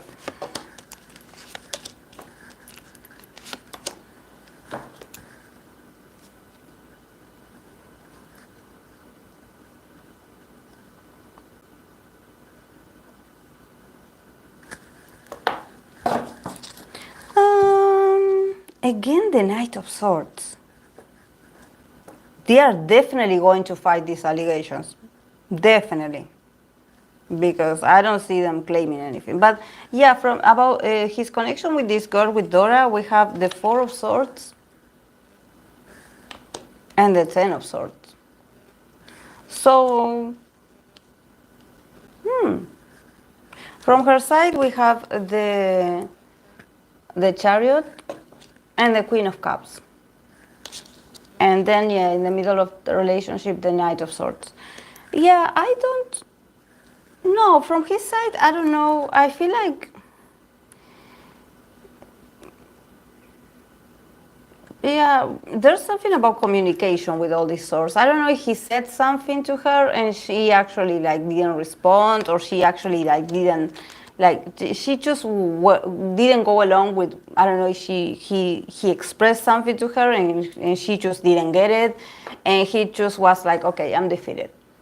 Like, I tried, I tried to get your attention, but you didn't get it. So you didn't get the message. So, okay.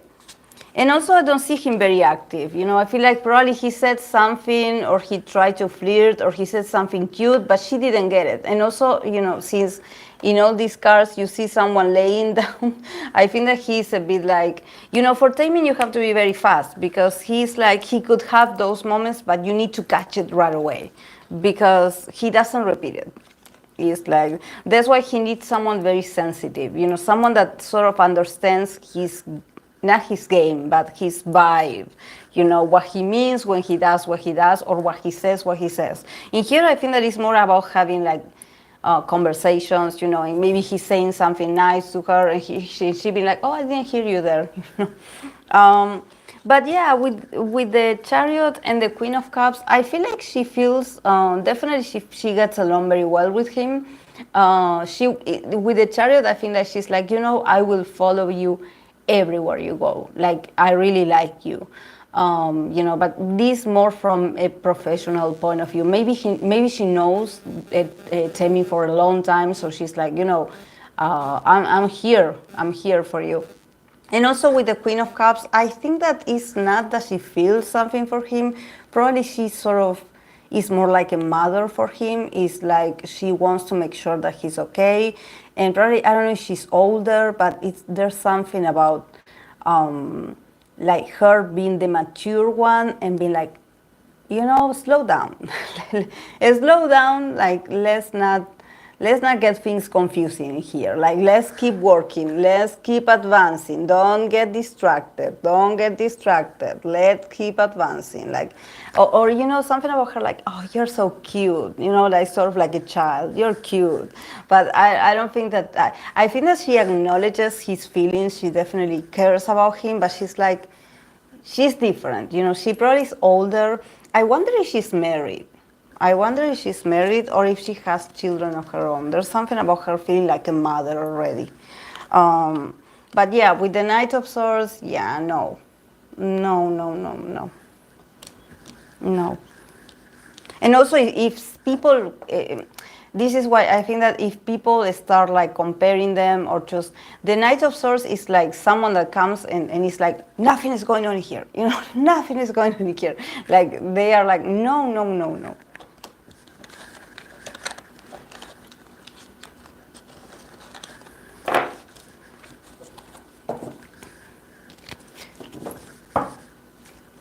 I'm secretly rooting for Taemin Stylist. How many?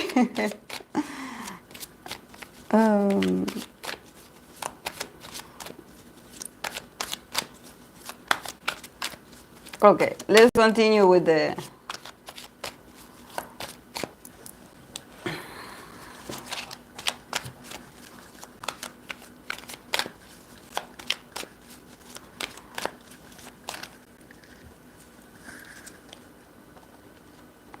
Continue with the readings.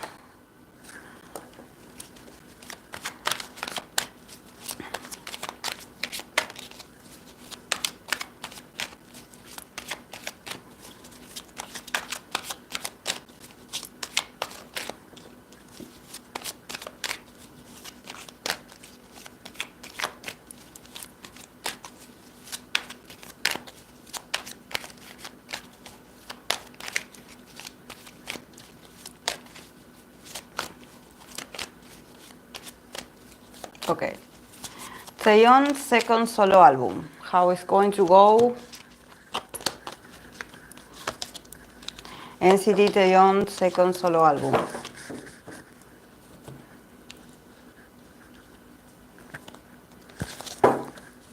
Why every time I read for Taeyong I get these very complex readings? Like it's not complex. It's just that it's not that.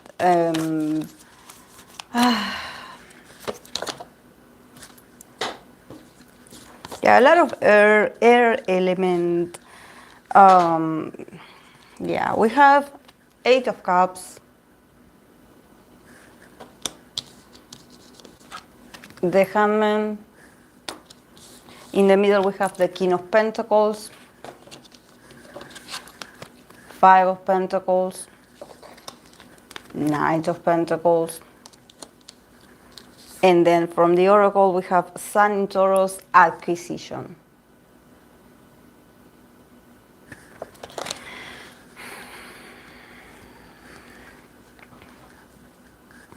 So I think that for Taeyong's second album, definitely he comes from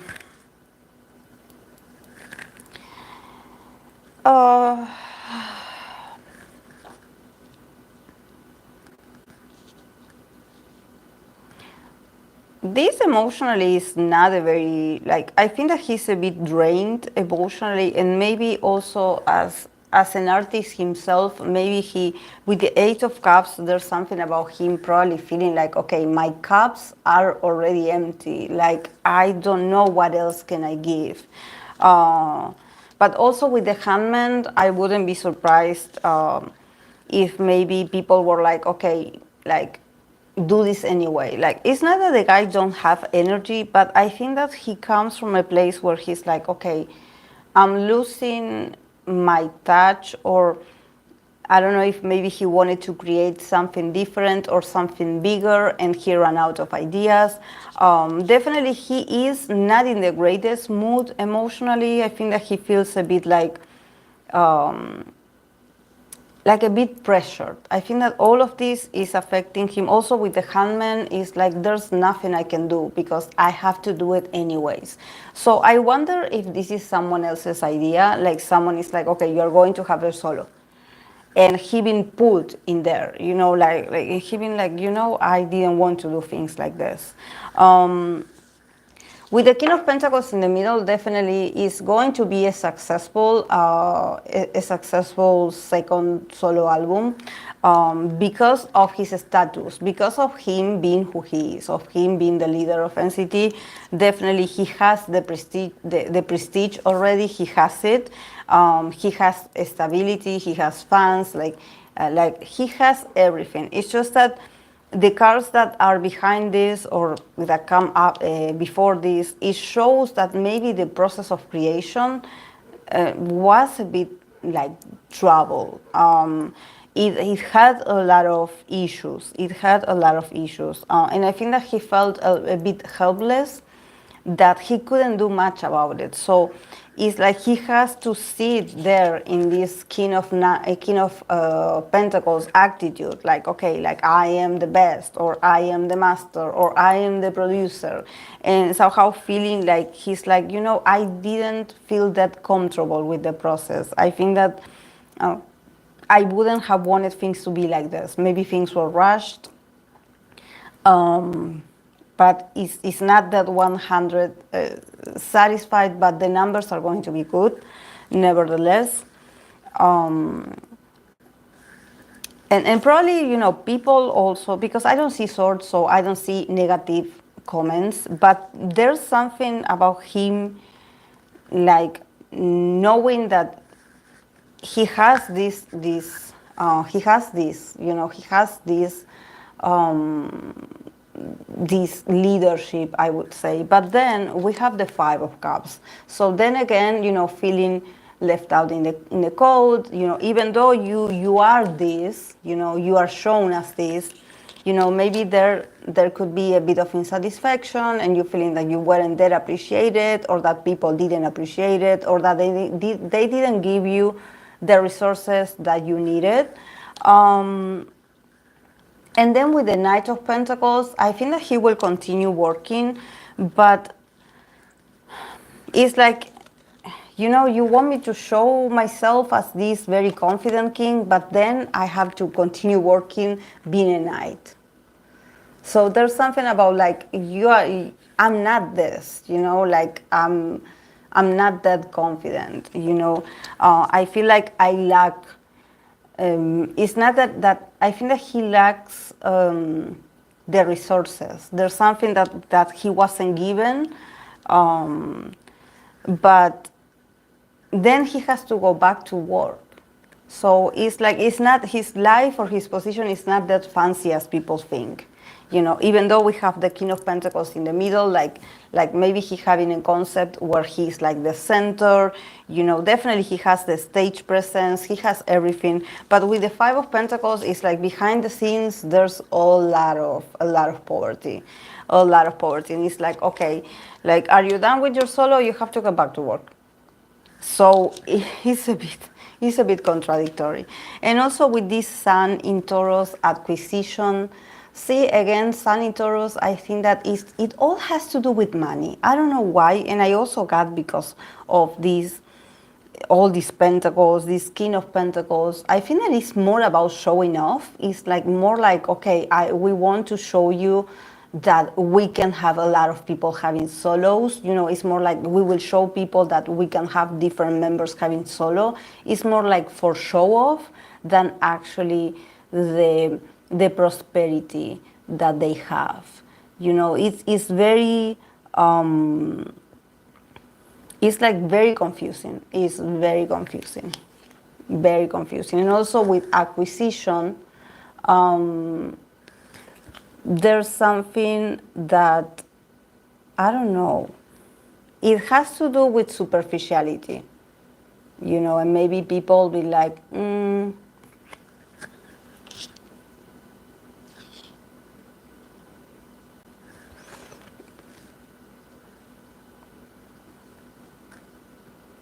are these people that are here?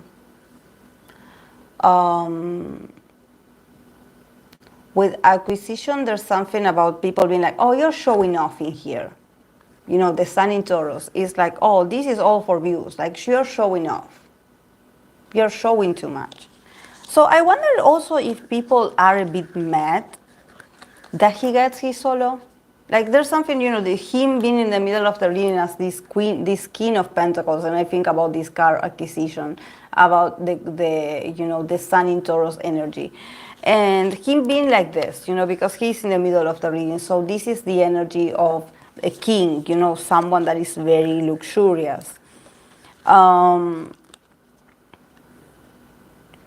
then the reality is another one. The reality is that he is just an employee. And actually things are not doing very well with the numbers.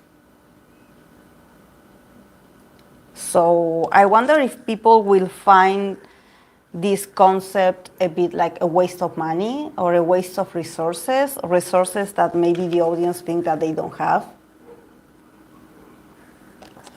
So, and maybe even he himself, he doubted doing this because he's like, are we in the right condition to do this? But also the Sun in Taurus, as an advice, I think that it all has to do with what's beautiful. Taurus is all about, it's all about presence, it's all about beauty, it's all about, the material side. So yeah, it's about like, if we have to show off, we will show off. Yeah, it sounds superficial, but yeah, this is something that I acquired. Yeah. It's going to be pretty, or I'm going to look pretty, and yeah. But maybe there's something here with low resources. There's something about people maybe being like, really? Are you doing all that with the situation that we're in right now? But he's still a King of Pentacles. See, so I think that if he has fans or he has like solo fans, I know he has fans. I know NCT are a lot, but there's something, if he has solo stands, that people are going to buy. Like, people are going to put their monies. Like, I don't know if like people are going to show the support.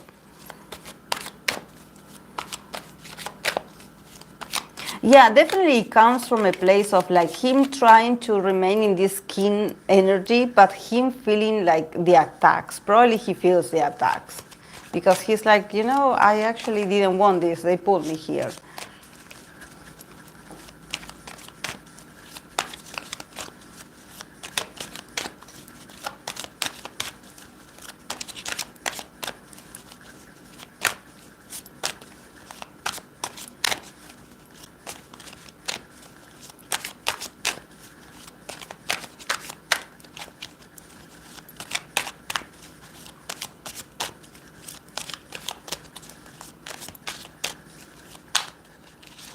Okay. I'm going to continue with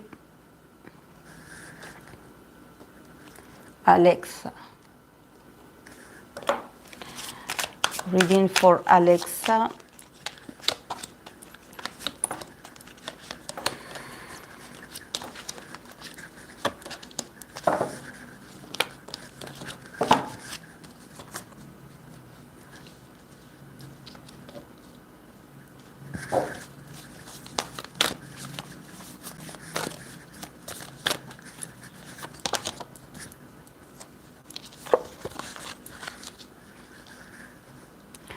Definitely not much activity in here.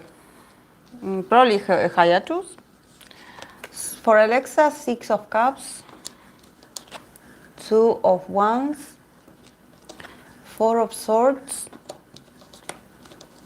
the Devil, and 8 of Cups. Then the card of the Oracle is Mars in Pisces, Escape. Yeah, like I'm like, where is the stability in here? Where's the stability?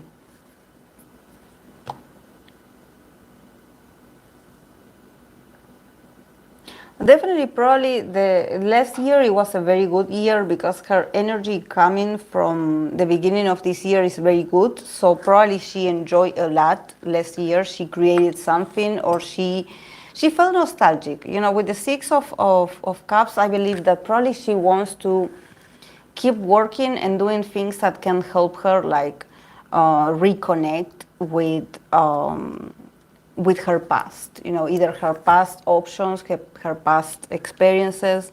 We have the 2 of Wands, so I see her like trying to maybe reach out to people, or probably just trying to negotiate with people, or talking to people. She has fans, I'm sure she has fans, but talking to people about, like, you know, guys, I want to do this, or I want to do this that I did in the past, like this is what I ambition to do, this is my idea. Like I want to travel more, or I want to do this. But in the middle we have the 4 of Swords. So I'm like, I don't see much movement. I don't see much movement. I think that she definitely has ideas. She has the passion. There's something about her wanting to go back to the past, but to the good times of the past. So if she, I don't know, there's something, maybe she wants to reconnect with her career. There's something like, okay, I want to do something that I did in the past. And this is not the past, like a long time ago. It can be something recent. Because she's inspired by this sort of retro style. She has ideas. She definitely is very smart. Is very smart. But with the 4 of Swords in the middle, I'm like, what is going on in here? I see a bit of a stagnation, like not much going on, a bit of a hiatus. And then I see the Devil and the 8 of Cups. So I wonder who does she hangs out with? You know, who does she associates with? Who like, does she have her own company, or does because I feel like if there's some kind of contract, these things are not going to be very well. Like,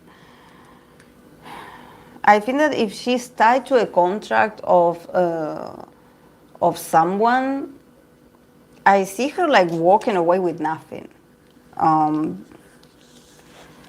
don't know who these people are, but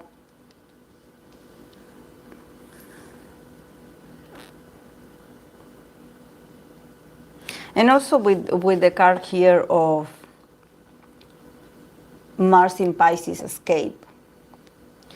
There's also a part of her that I think that there's a part of her that is like a visionary, because I feel like she has the potential, she has the experience also to dream big, to aspire for more.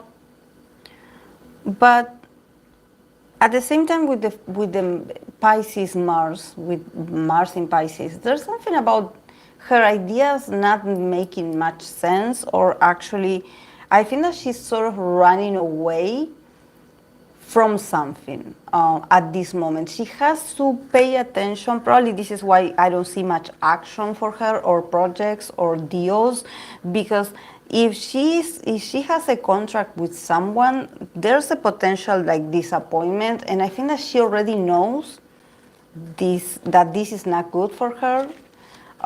She just has to accept it and just move on from the connection. Like it can be like a business deal or it can be a relationship, something toxic, something that actually is not very good for her and that actually is draining her mentally, because I see the Four of Swords in the middle. So it's like, I need time to think.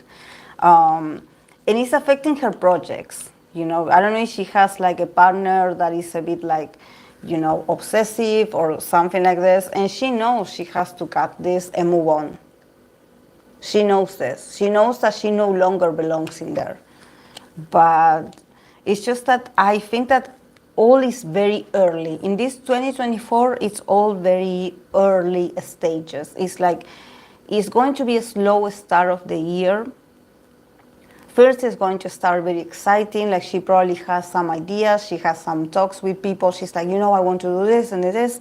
And then with the Four of Swords, it's like, you will have to wait for a bit, because you're not going to get the results right away. So wait. So just wait for us when we give you the confirmation, and nothing happens. And then with the Mars in Pisces escape, there's a part of her that I think that she wants to escape reality, like probably being in denial about certain things, about certain decisions that she made.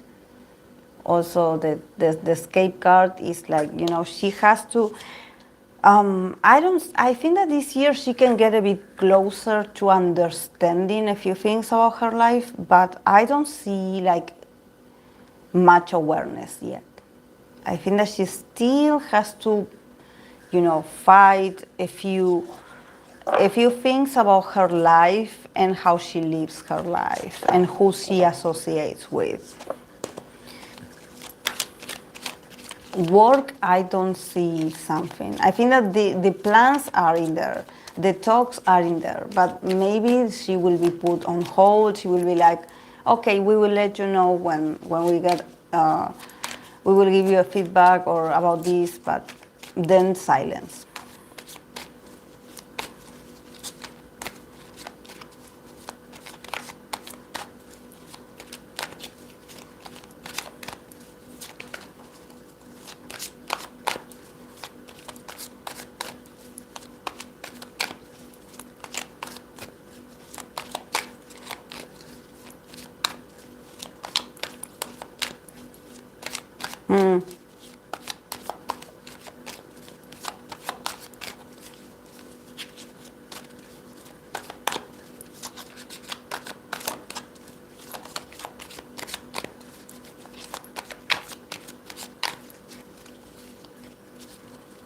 All talk, no action.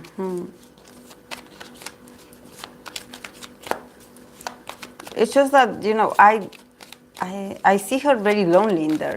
I don't see much people. I don't see, an authority, someone of reference. I feel like that girl is very lonely.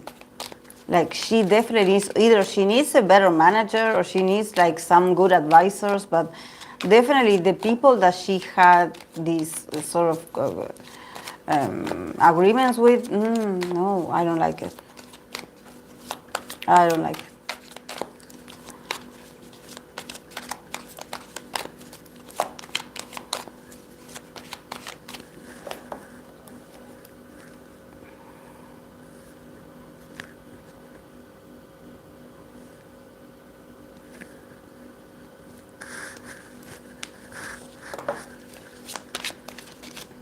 Yeah, definitely.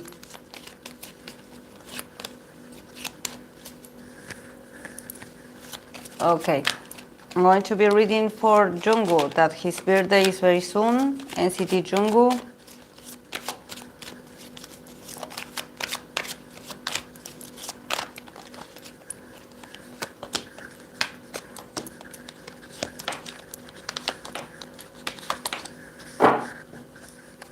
I'm trying not to smile because reading for Jungwoo makes me smile. He's just so funny. I don't know why. Every time I think about his name, I just want to laugh. I don't know why. And this just happens to me with him. I don't know why. I don't know why.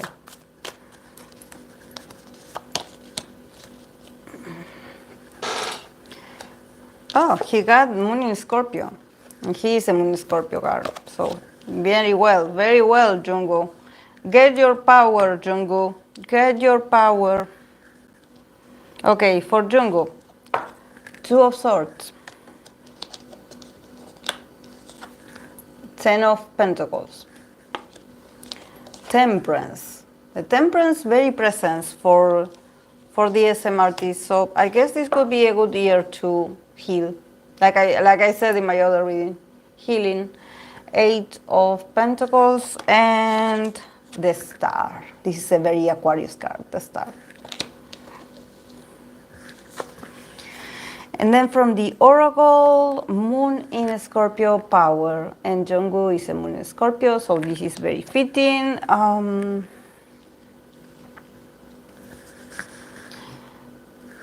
Yeah, I think that definitely Jungwoo is witnessing a lot of,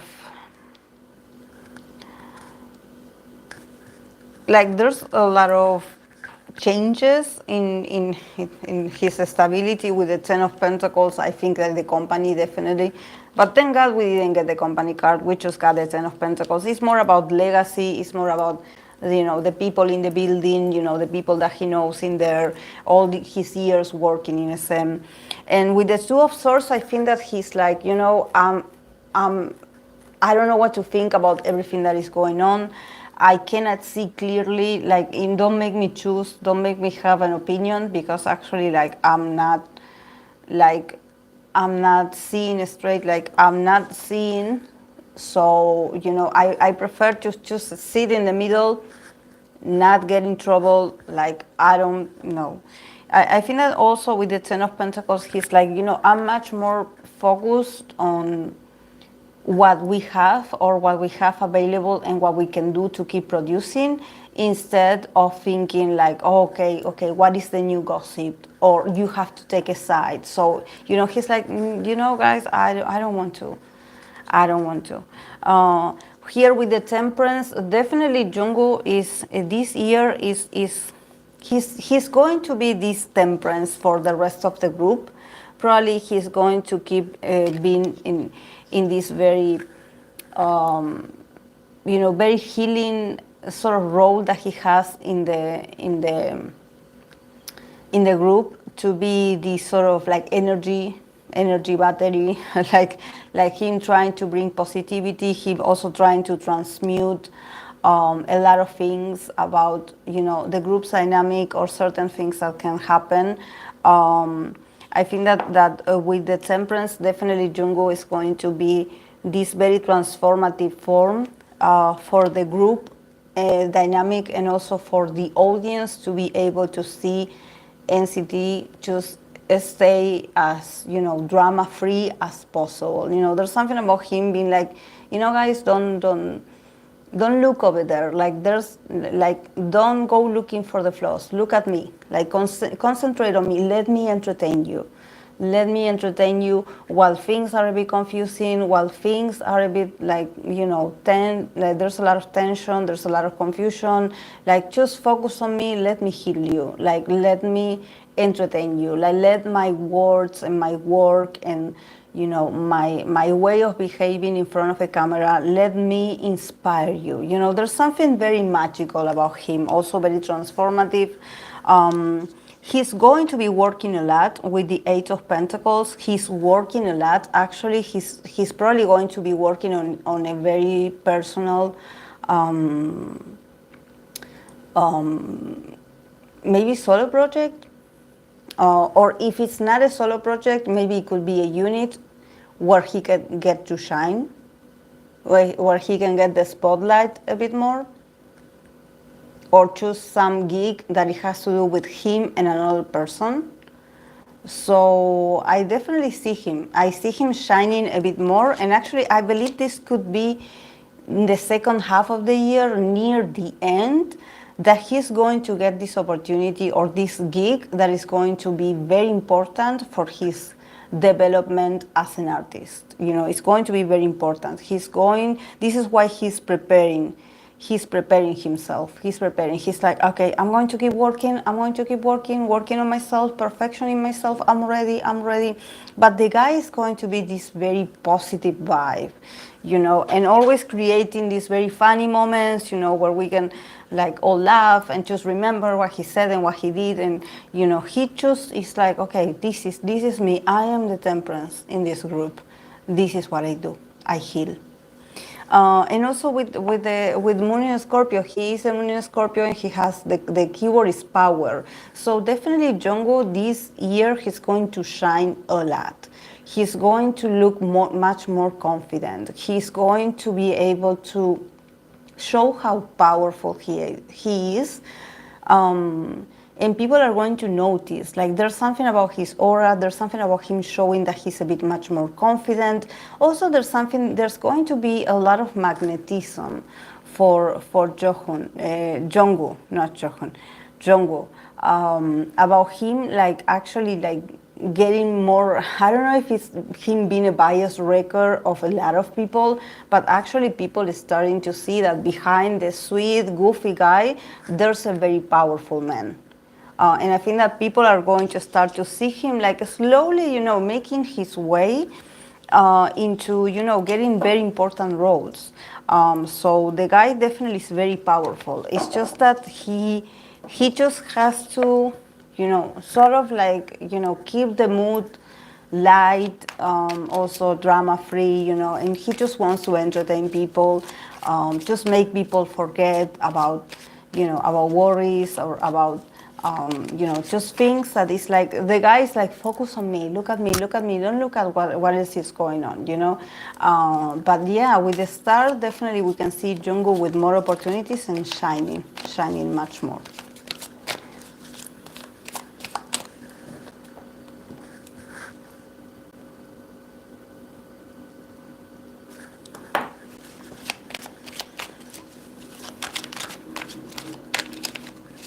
Yeah, we won Dodge June comeback, definitely.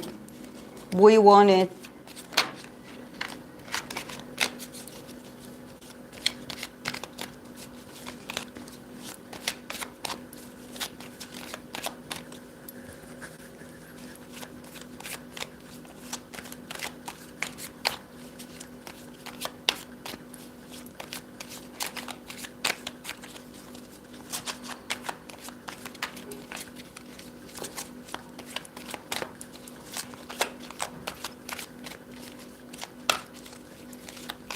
Okay, TXT combat.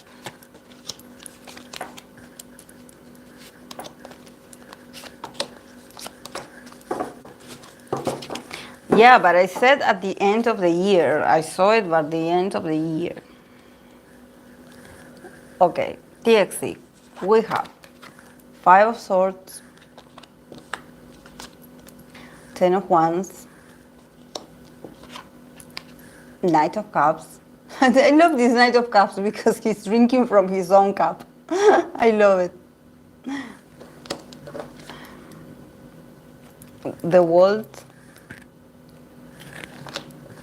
and the Moon.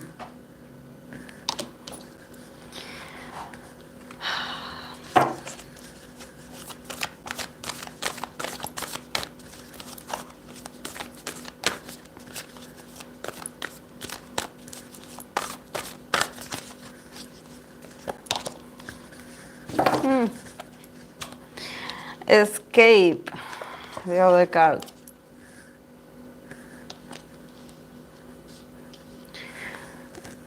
I mean, why does it feel like everything is extra hard for these guys? Like, I don't know, who are they fighting? Who do they fight? Why TXT seems like they are always fighting someone? Like, I wish I could, I don't want to, like I know that there are certain things that probably we will never hear about idols, but I'm always like, why do they make it so difficult for these guys? Because starting with the Five of Swords and the Ten of Wands is like, what are you doing with these guys? Like, why there's so many fights, so many like discussions, and like, okay, like we have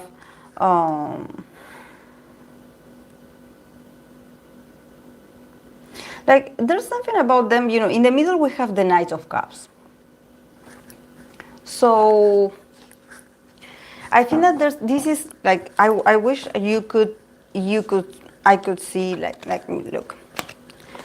This is the Five of Swords and the Ten of Wands. And then the card that is next to it, that is next, is the Knight of Cups. So there's something about them going through this, you know, through this sort of very heavy situation, and them turning their backs to it and being this very loving and welcoming artists, you know, being like, okay, we are ready to we are ready to do this. We are going to show this to the public, and it's going to be amazing. We have a lot of love to give. We have a lot of love to receive. But they come from this. So, you know, it's like you see them on stage smiling, but they probably had been arguing like a few minutes ago.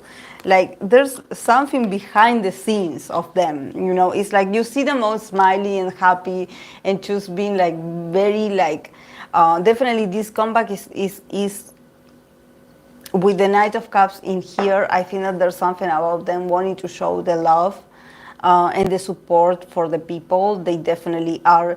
They're going to change their, you know, their energy. They're not going to show that they are suffering or that they are struggling, but definitely they make things very hard for the guys. I see it here. There's a lot of pressure, a lot of nasty discussions, you know, and it's like the guys is like, okay, if I look at my audience, I'm not looking at it behind me.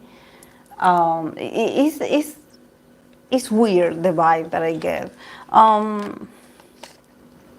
But they're looking at the future, you know, they're showing the love, they're showing the appreciation. They're like, okay, guys, we're back. This is what we do. This is what we are showing. This is what we are bringing. We are doing it with so much love. We want you to enjoy it. You know, they're definitely being very sincere and open emotionally to the fans, to the public. So it's going to be a very good comeback. And also with the Wall card and the Moon. I think that the guys definitely want to leave the past behind, or probably they will be the one that they will be the one like guys, let's not make assumptions about ourselves. Like, we are already moving on. Like, you know, like there's something about them leaving something behind. I don't know if it's a concept or what, but they're like, you know, we already are closing this cycle. We are not doing this again. So yes, but yeah, with the Moon card, there could be a lot of speculations about like, okay, like, is this the new them? What are they going to do next? You know, I think that there's something about them being very, very loving towards the audience and not the fans. I don't think that they have issues with the fans.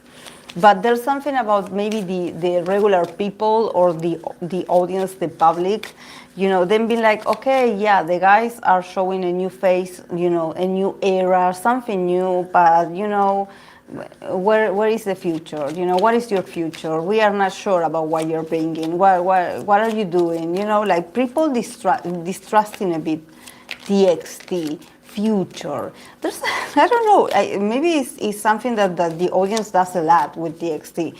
Sort of questioning them like, okay, what is your next step? Where are you going?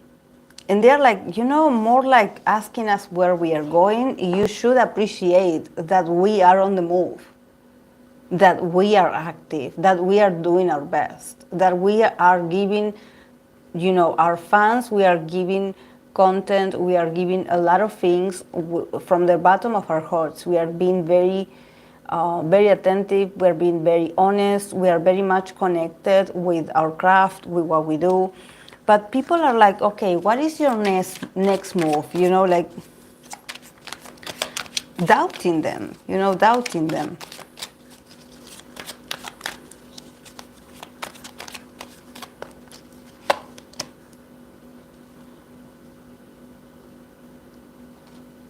Yeah, the Emperor.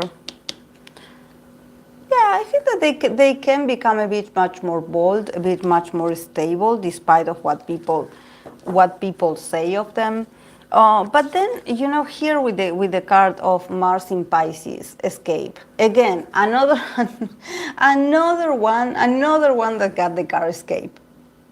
Definitely, the guys want to escape, and this is why I have the Knight of Cups. It's like, thank you, but no, we will do ourselves. We will be ourselves. Like they're escaping from something. They're escaping from doing things in the same way, you know. They want to escape. There's something about them really this year wanting to escape because there's a lot of bad vibe around TXT. There's a lot of bad vibe. I don't know if people are, and when I say people, I don't mean the fans. I think that it's just people working around them. If people are envious of them, or they want to be them, or I don't know. I just think that there's people that don't like TXT. Like in this, I'm also going to clarify again, people that work around TXT.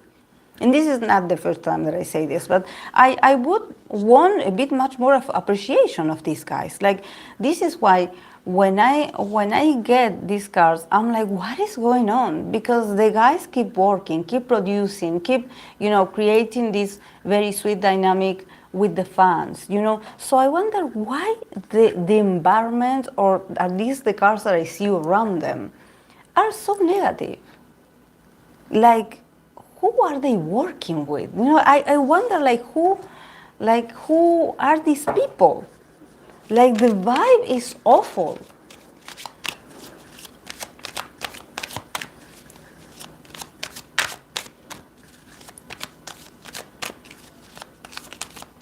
Thank you, Hope.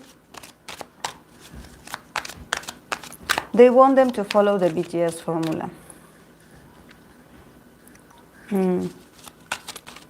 Yeah, they're a bit tired actually.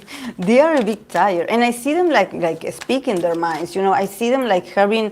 This is why it's funny for me because I could sort of see them having arguments in an office, and them just having to go out and meet the fans and be like, oh, hello guys, oh, them being all lovey-dovey. You know, while an hour ago they were like aggressively like having a very tough conversation with someone. You know, it's like this double life that it doesn't make any sense. Yeah, and I don't know. I'm like, I want them to set themselves free. I'm like, why do they continue to be working with these people? Like, but you know, I clarified the moon card, and they got the emperor. So maybe by the end of the year, we can see the guys being much more independent, like actually like becoming a bit much more in control. But definitely they will have to, you know, from this is that they, yeah, show the fans this very lovey-dovey aspect of yourself, but when it comes to business, guys, you be this, you show some, you know, some attitude, because these people are,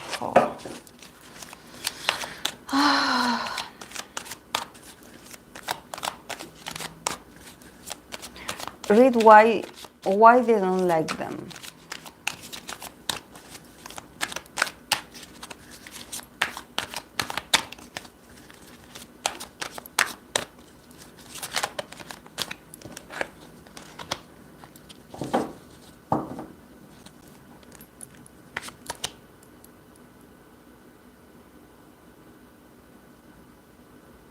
Because they're talented? This is why they don't like them? And these cards flew up. Flew. The High Priestess, Nine of Pentacles, Eight of Pentacles. They don't like them because the guys have potential. They're very talented.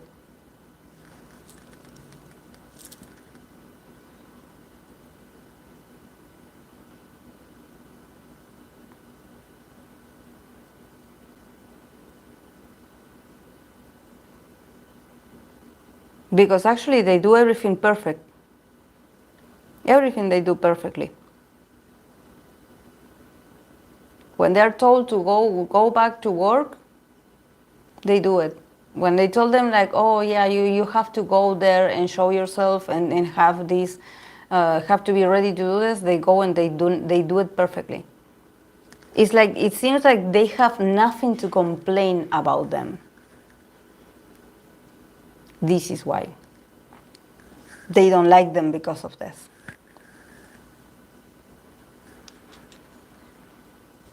And also with the High Priestess, there's something about the guys being very mysterious. I don't know if they keep everything to themselves. It's like if they have an issue or if they have some problems, they don't talk about it with others. They are like, they fix it among themselves. So it's like they have sort of that hermetism, you know, you cannot get into the dynamic. You cannot go and spy on what they do and tell on them. You know, you cannot go and gossip about them.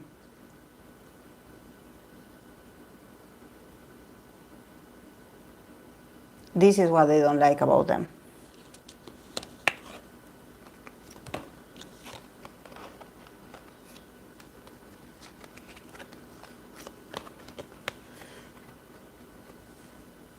Nice. And the guys don't mess with anyone. They're just focusing on their work. They focus on their work all the time.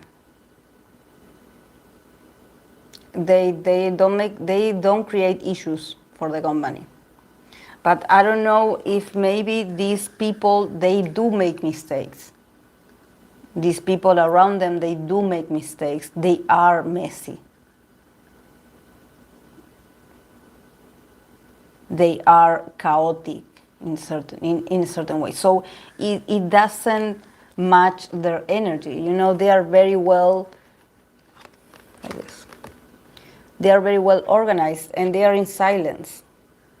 And if they have something to work on, they go on their own and reflect. And then work on this and are better and get better. It's like you tell them that they are lacking on this and they go and they fix it the next day.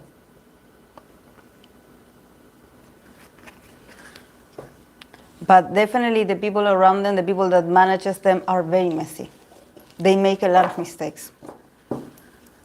They make a lot of mistakes. And they are like looking for a culprit. They are looking for someone to blame. They are looking for someone to lash out on.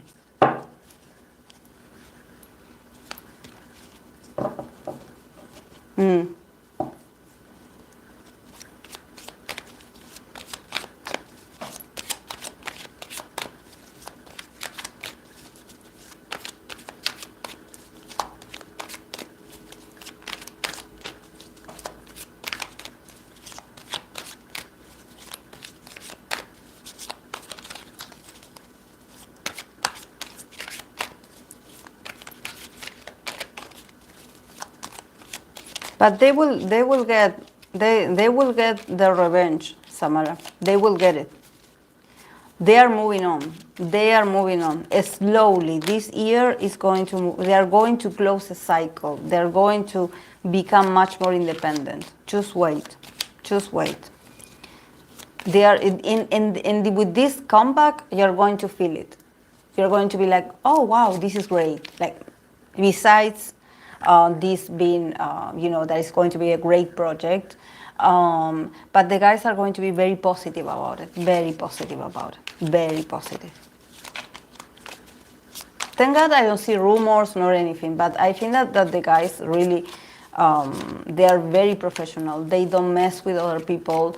And I think that they are just angry at this, that they wish they could say, oh no, this member has this attitude. Like, he said this to me, he talked back to me. And no, the guys are very professional. Yeah. They're going to get their crown. Eventually, they're going to get their crown. They're going to be able to differentiate themselves, to stand up on their own achievements, you know, and just differentiate themselves. They deserve it, definitely. This is why they are deciding to forget all the noise in the back. You know, in like the Knight of Cups, they are just looking at the future, looking at the fans, and they're like, yeah, guys, we're back. Let's do this. We are happy to be here, you know. But it's not easy for them.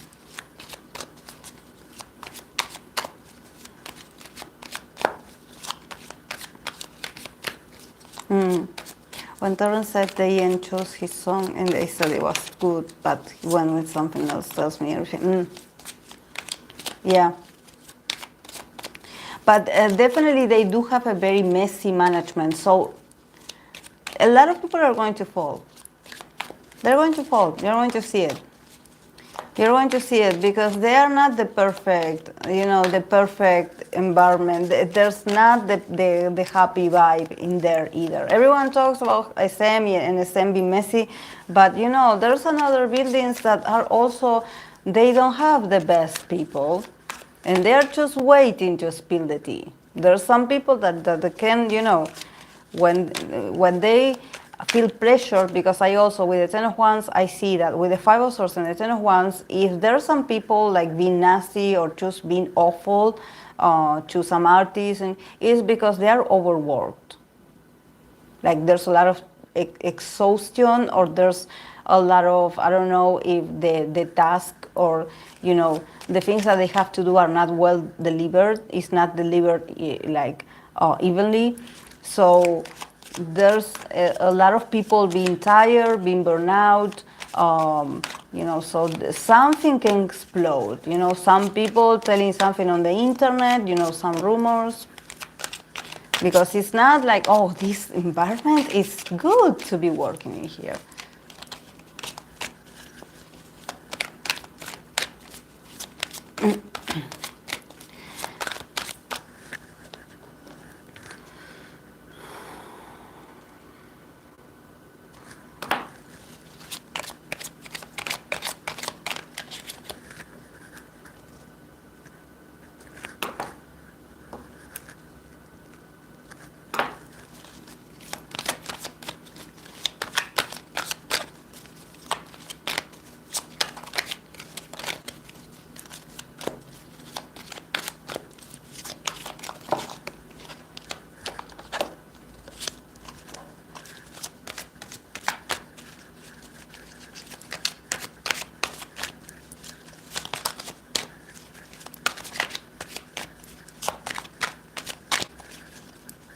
Okay.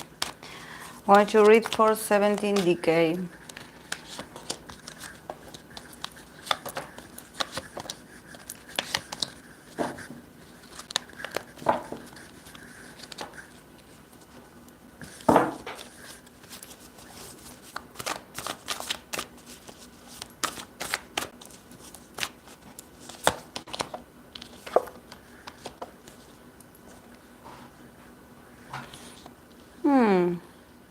Another one that comes from, yeah, no, it's not. It's not right. My posture is not right. But I don't know how else to position it myself. And also, I don't pay attention because I'm so focused. Like, okay. Okay, for 17 decay, we have Seven of Swords, Five of Swords, Five of Swords, the Tower, Four of Cups, and the Fool. Then from the Oracle, we have Saturn in Gemini, bluff. So what is he bluffing about?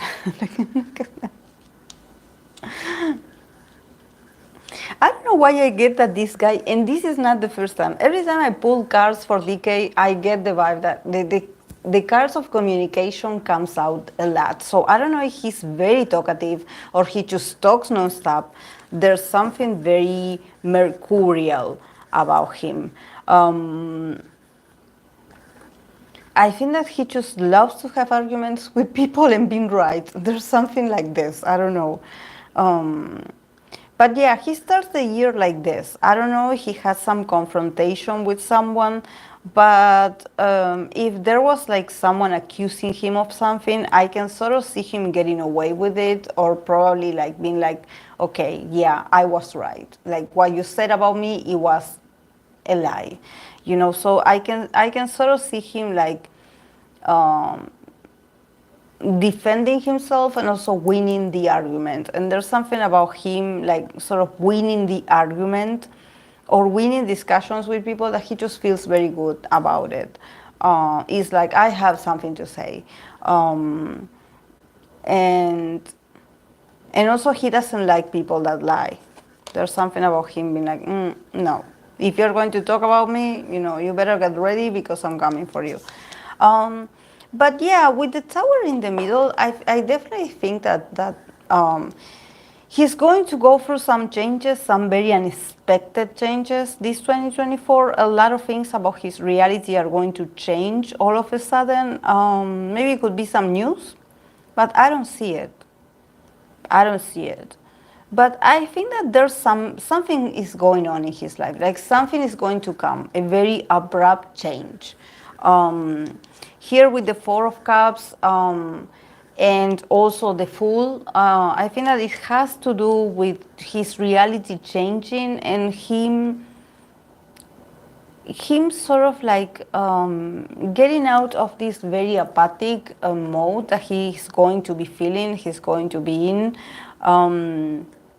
I think that this tower, this sort of change, it has to happen for him to wake up from his reality and maybe appreciate his reality a bit more, or maybe appreciate certain relationships more and start. There's something, I don't know why I want to say this, but it's like stop arguing for stupid things. Like stop like having arguments just for the fun of it. Like, and when I say arguments, it can also be being in the internet. I don't know if he's in the internet and he fights people in the comment section, but there's something about him being like, see, I beat you. Like, you know, I was right. But with the tower, it's like, yeah, you know, it's all blah, blah, blah, blah. It's you, blah, blah, blah, blah. But at the end, your life is changing. So this is probably has to do with growing up a bit. I don't know DK. I don't remember his like his energy. I don't know. But with the Four of Cups, I think that the guy is very emotionally disconnected from time to time. Probably he tends to ignore his feelings, or he just when he has the possibility to get in contact with his feelings, he sort of dismisses it, and he's like, no, this is not for me. No, no, thank you, no. But with the Fool, I think that this whole change is going to bring a new opportunity for him. Maybe could it be that he could be working on a solo project, or him getting like a new a solo project or a solo gig, also by the end of the year or near the end of the year.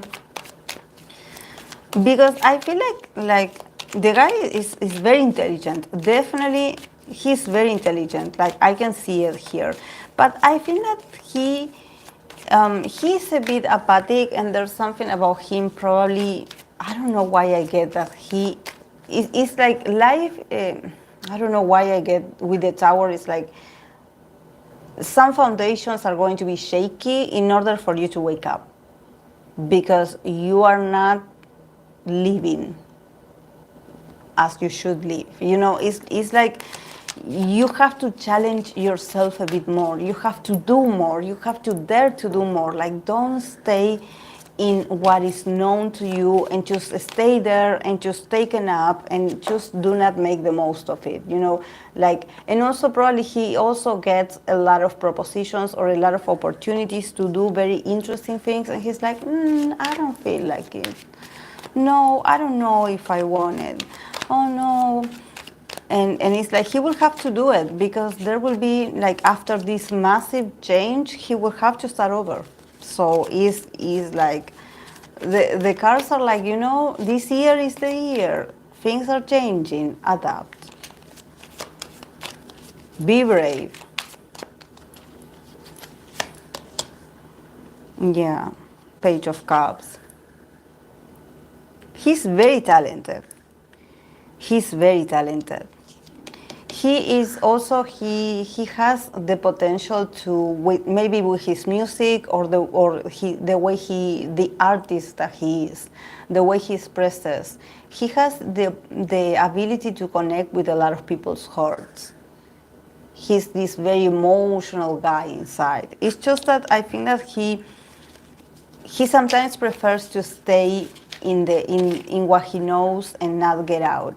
So the Fool is like, come on, get out, start over, do you, like, be original. You can do it on your own. You can do it. So I don't know why I feel like this all has to do about him and him growing a bit, him maturing a bit, and probably like not being like, oh, I'm thinking about the members, or I'm thinking about this situation, or I'm thinking about the others. No, DK, this year is all about you and your own resolutions. This is not about the group. This is about you. And also here with the card of Jupiter in Gemini, bluff. See that this is what I was like, who is he bluffing? Because I think that he makes up a lot of um, he makes up a lot of excuses for today. He makes up a lot of excuses for today. Definitely. He is like, he could do much more, but he's like, no, not now, because, you know, I'm not ready, or because, no, you know, I'm going to do this with the guys, and you know, they're calling me and I have to go. So he's like, he removes himself from the situation.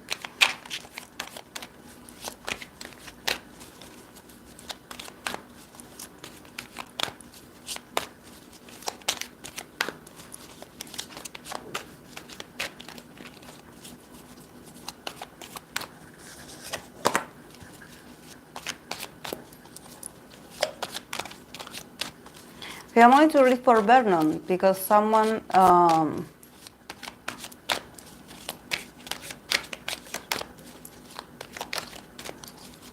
also mentioned Vernon. Vernon is also an Aquarius.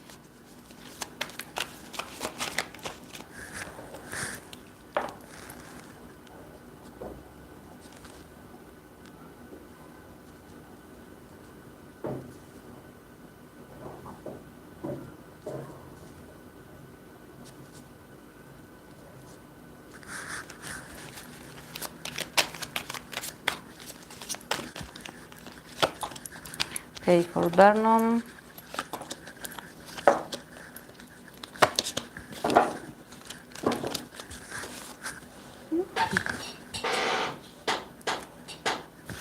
Also, Vernon got the Tower as well.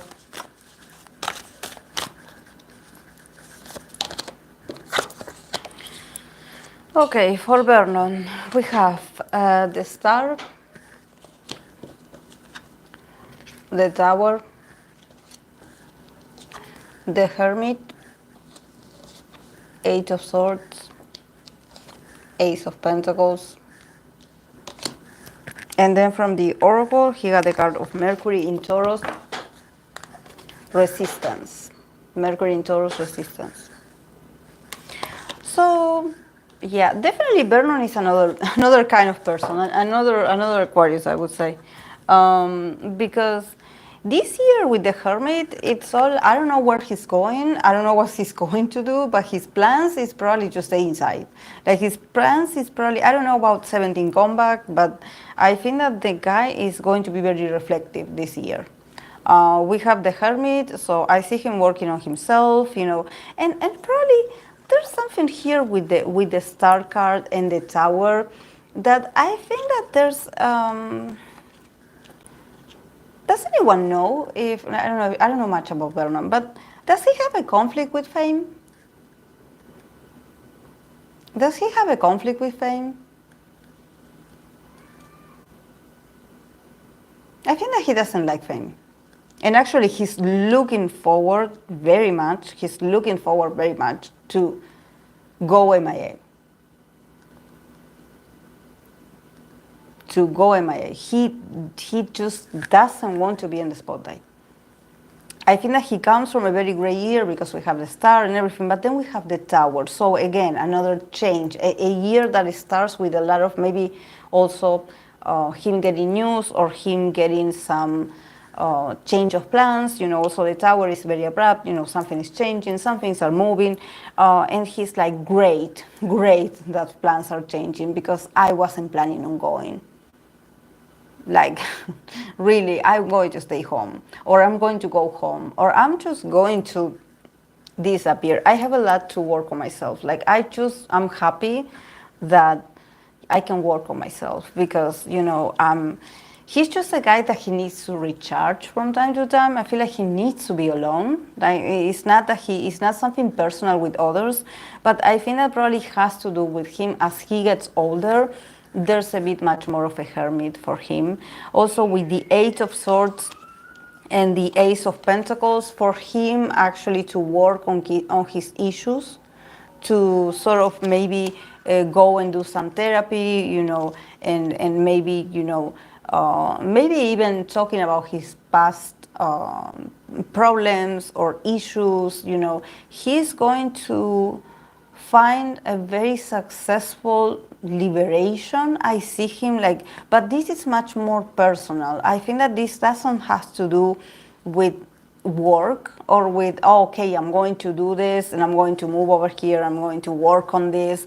No, it's more about him working on himself, because I think that he has been also limiting himself and his possibilities because he needs to recharge. He needs to go back to himself, to be in silence, to listen to himself, to listen to his intuition and be like, okay, what do I want? What do I want for myself? And probably he's a bit of a pessimist. So he's someone that you know, it's not that he's hard to deal with, but definitely the guy is not very communicative. He just shuts down, you know, he doesn't express. And I think that he just needs to be alone. He needs to be, you know, by himself. And also with Mercury in Taurus, resistance. I think that also he's sort of resisting to doing things with others. I don't know if maybe there's some decisions that are being made for 17 or some ideas that he's like, you know, I'm not sure that I want to participate in this, or like, you know, you guys do it, I don't want to, or you guys go, I don't want to, like, just, you know, I'm going to go that way. He definitely is much more like connected with himself.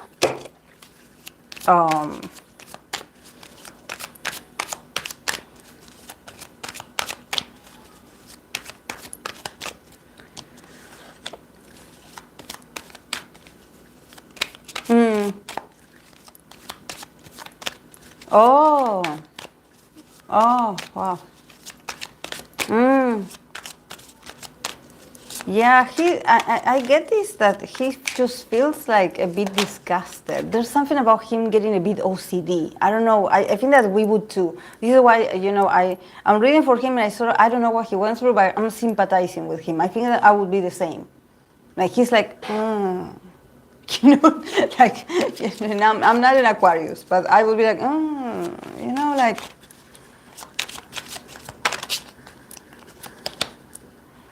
yeah, definitely. I mean, I tried to clarify the Ace of Pentacles, and he got the King of Pentacles. So I wonder if, and he also got a Taurus card. So I think that if this guy invests his money on building his own business or on going on something financial, he will do very well for himself. I don't know. I think that there's something about him with all these pentacles,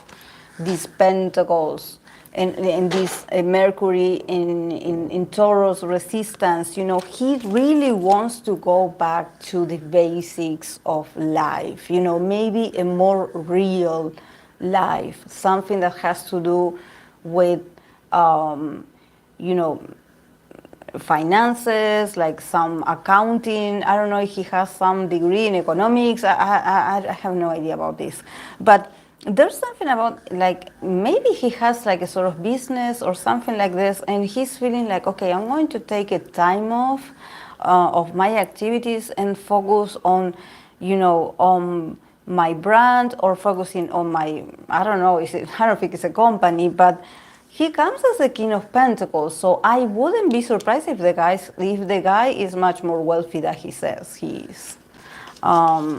So, and I see him working slowly, but the guy is already a king. He is much more than a K-pop idol. He's much more than a K-pop idol or an actor. He's working on something. I know he's working on something. He's working on something. And that in there, with all these pentacles, with all this more material and grounded energy, he feels much more confident. He feels like, okay, yeah, this is my niche. This is my environment. In this I belong. In here I can grow. The pentacle is all about growing. Having patience, of course, but growing, investing.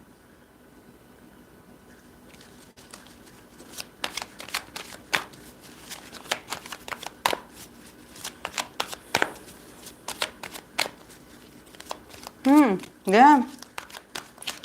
Maybe the guy won the lottery, we don't know. Samara, I know you said something about the autocorrect. I didn't read in there. What did you say? I know you sent me a message. Like you had a request, I believe. But I didn't read it. It just disappeared on my screen. Okay, and the last one is...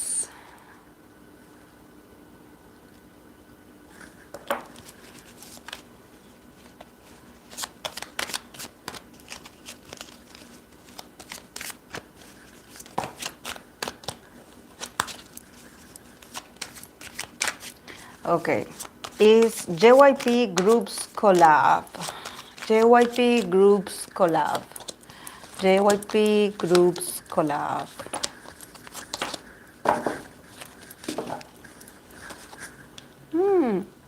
Also the tower today is on fire.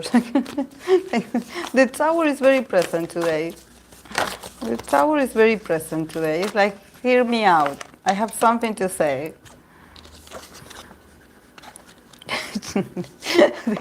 They got the card of generosity. Saturn in Leo. Is basically, you know, we are doing this collaboration out of generosity, you know? We are showing up not because you're paying us well, but we are doing it out of generosity. Because we are good. We are good children.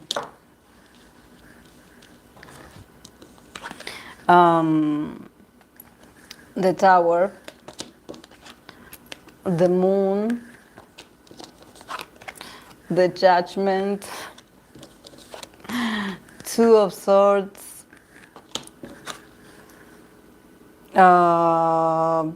Queen of Pentacles.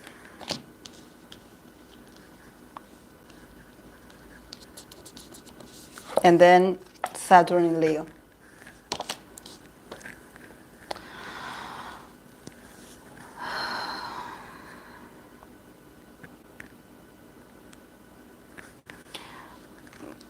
Yeah, I think that the conditions for this collaboration is a bit shady, I would say, but especially because I think that things are not okay with JYP. In general, I think that in the company there's not like things are not okay. Like things are a bit like the public is not happy.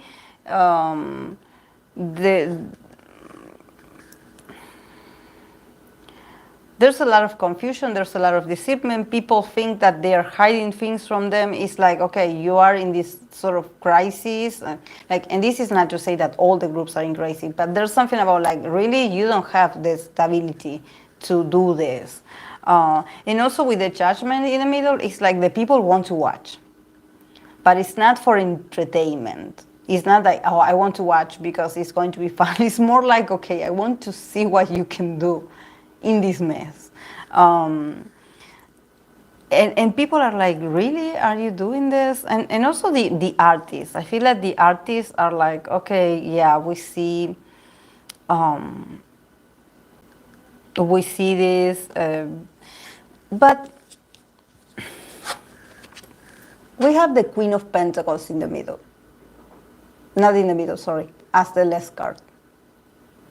What does this tell you? Is that no matter these sort of hidden things and these very problematic things that are not being resolved or fixed or acknowledged even, there's not awareness in this. There's not a perfect planning, there's not another vision, no.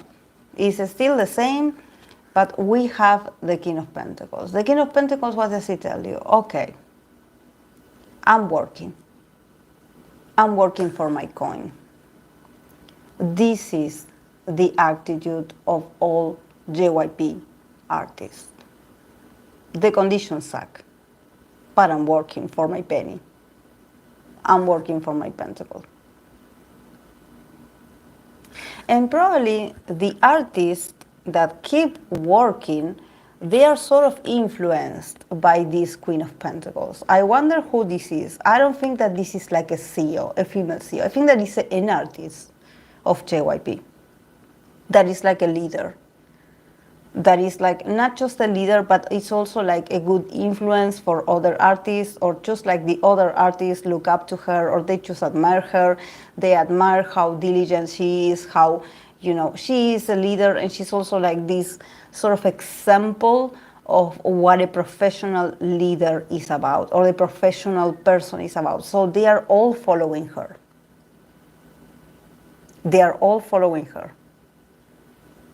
It's like, we don't know what I'm doing, we don't know what we're doing, we don't know where we're heading, because I don't even see someone responsible, but she is the difference. They do it because, she probably is like, guys, I'm going to work. I'm showing up. This is my reality. And they all go after her. Because she is the example. She is the lead.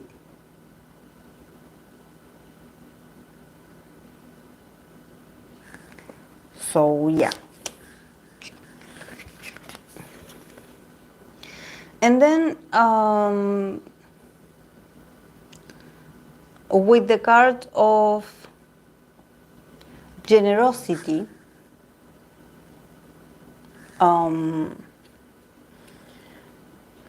yeah, I think that honestly the artists are doing it for generosity. And actually, this is funny. This is funny. I think that this definitely shows you that karma, it goes back around all the time.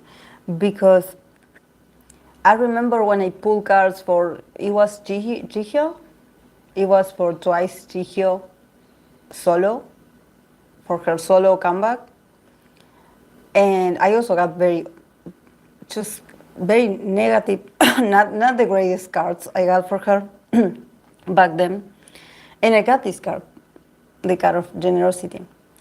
And I remember that even though it says generosity and it's a good keyword, it's not, it's a Leo placement, it's not negative. But for me, this card of generosity, it sounded very condescending towards her. It's like, okay, we give you this solo, we give you this opportunity of solo out of generosity. Because we are generous. Because we are amazing. This is why we give it to you. So take it, enjoy it. In a very condescending way. So I'm laughing that the artists today feel the same towards this sort of collab. It's like, we are showing up out of generosity. Because we actually don't feel it. Like, we just are going to do it because it's not for the love of the family. It's because, it's work. Where there's the pentacle, you follow. And this is something that I said about JYP artists. They do, even the ones that are no longer part of JYP, they all have very strong Capricorn placement. So they are very loyal. They are very loyal. They are going to show up to work. And they are going to do amazing. Even if the company doesn't deserve it.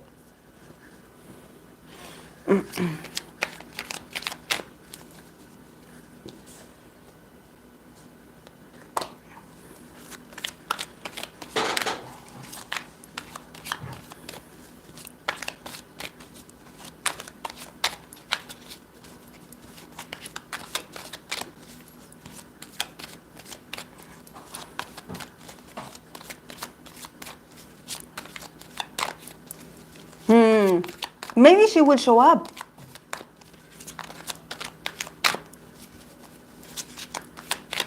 I don't know. I see someone in there. Maybe it's her.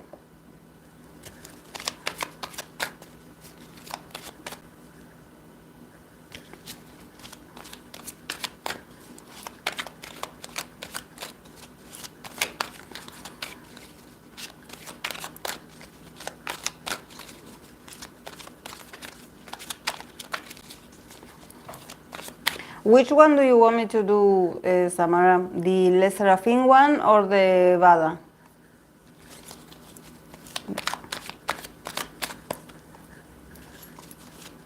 And then I'm going to go.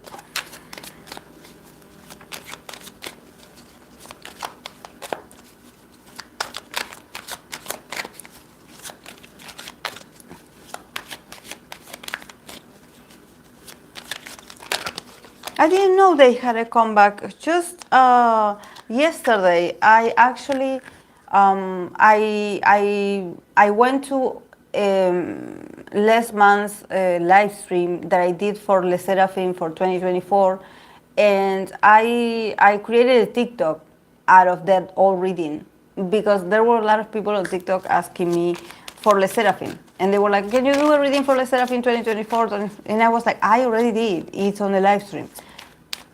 But it was old, so I decided to go back to that. I believe it was from last month. And I did, yesterday I did it, the TikTok. I didn't know they were having a comeback.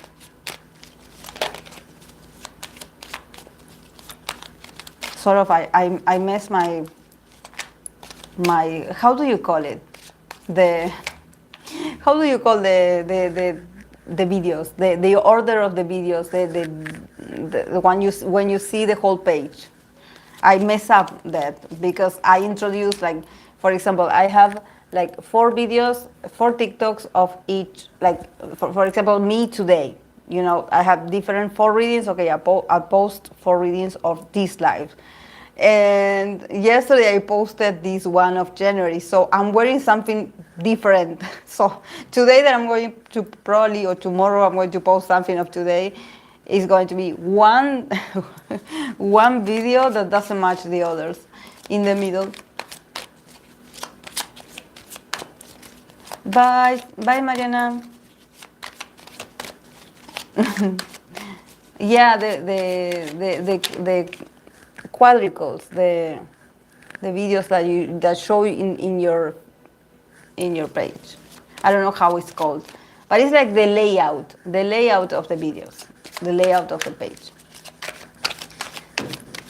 Okay, let's Seraphim comeback.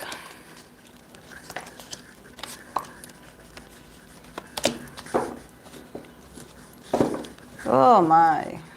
These girls also are something that I'm like, why can't I get lovey, positive, all love and light tarot reading for them?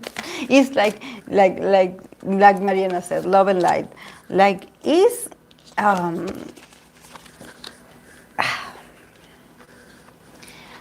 not that it's negative, but when I see the cards, I'm like, oh.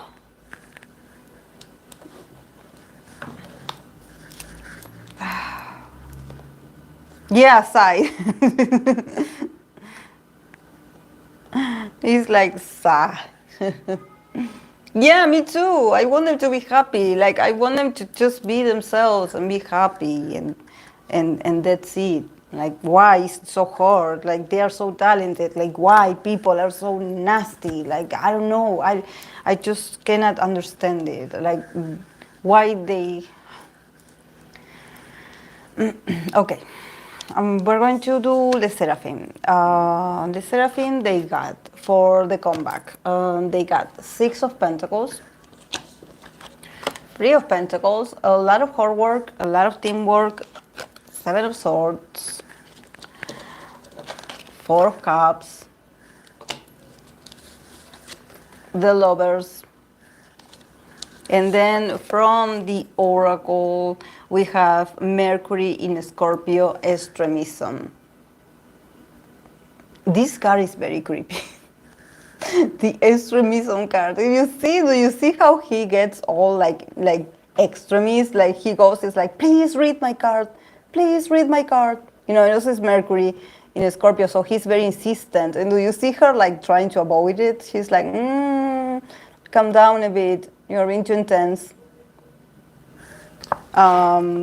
So I definitely see a lot of work put into this. Like definitely this was great. Like I think that definitely the girls also got a very fair treatment. Maybe in the past they were really like, you know, I don't know if they wanted a particular song or they wanted something for themselves and they were like, you know, oh, I think we're not going to get it, but they did get it eventually. In the middle, I see a lot of hard work. I see the hard work paid off. But then in the middle of the reading, I have the Seven of Swords. So I wonder what they're running away from again. Like I think that definitely there's something about, I don't know if it's the comeback, I don't know if it's the concept, but definitely they are about to step into maybe people not knowing how to feel about it. You know, being like, oh, we hate it, or oh, we love it. Like just like them just not knowing, you know, when they're like, okay, we can never do something right. Like what is going on? You know, like and also with the Four of Cups, probably the audience doesn't even know what they want out of these girls. You know, something like maybe judging them and being like, okay, this doesn't sound like the girls anymore. Like we don't know if this is what we want. You know, the Lovers is this sort of indecisions. It's like, oh yeah, we like you or we don't like you. So we don't know. And also with the extremism, is like this very heavy stalker energy, very impatient energy of like, oh, you know, I have this to say about your concept, or I have this to say about you. So yeah, you're going to hear my rant about why I don't like what you do, or why I think that what you do is not right. So expect some heavy criticism. Expect some heavy criticism. Heavy, heavy, heavy, heavy, heavy. But I don't know. I don't know why. Maybe the girls are changing their style, or they are changing their something, and the audience just doesn't want to. But I think that for them, it is going to be a shock for them too. Them being like, but you know, we prepared a lot for this. Like actually, you know, we thought you would like this. Like really, I don't know if they got a feedback already that is very positive, and they're like, again, I have to sort of run away from negativity again. Like why? Like, but the haters are intense. The haters are intense. This is why they come with the card of extremism. They are so negative. They are so dense. So their energy is so dense. Like.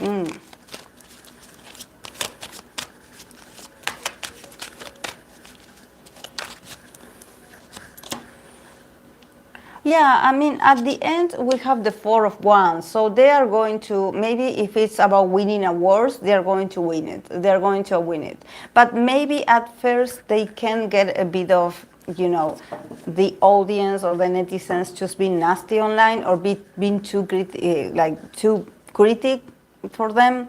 And then be like, oh, I don't like that song, or I found it boring, or no, this is not what I wanted. I don't know what to think about this. I want the old concept back, And even though I know that the girls are fairly young, like new to the industry, so I don't know if it's like comparing what they did in the past with now. Isn't it like too much? Like of course the girls are going to explore if they are just starting. I mean, this is the moment for them to change. And actually, I don't see much change. I don't see that what they are going to do, like the comeback is going to be like all that, eccentric. I don't see it. But yeah, people are like, you want to get away with this. You're not going to get away with this because I noticed what you did. Mm.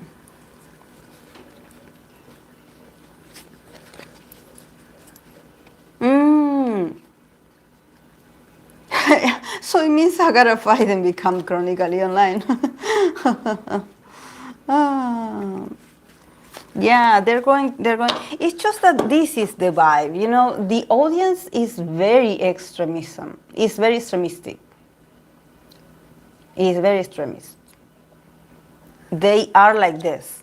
They either love so much or they hate so much. It's like why? Why? Calm down. It's just a song.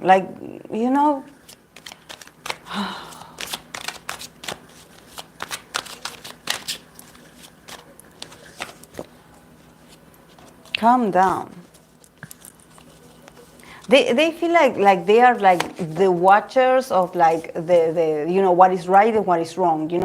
Oh, you girls are not going to get away with this because what you did in the concept is not correct. Something like judging them, and I think that's awful. That's not. It's not their place. It's like, okay, if you enjoy it, stick around and let's listen to it and let's watch it. But if you don't have anything nice to say, just don't say it. Don't say it. That's it. Or don't consume it if you don't like it. There's a lot of other groups, but don't rain on the parade of the girls. Okay, guys, I'm going to go because I have been here for 3 hours and a half, and this has been long. But yeah, thank you so much for being here. This was great. This is why people should keep in mind that it is okay not to like everything your favorites do, and that doesn't mean you should harass them to change. Yeah, they sort of do have harassment behavior, very intense. But yeah, thank you so much, guys, for being with me today. Have a great weekend. Enjoy, and I'll see you on Wednesday. Bye.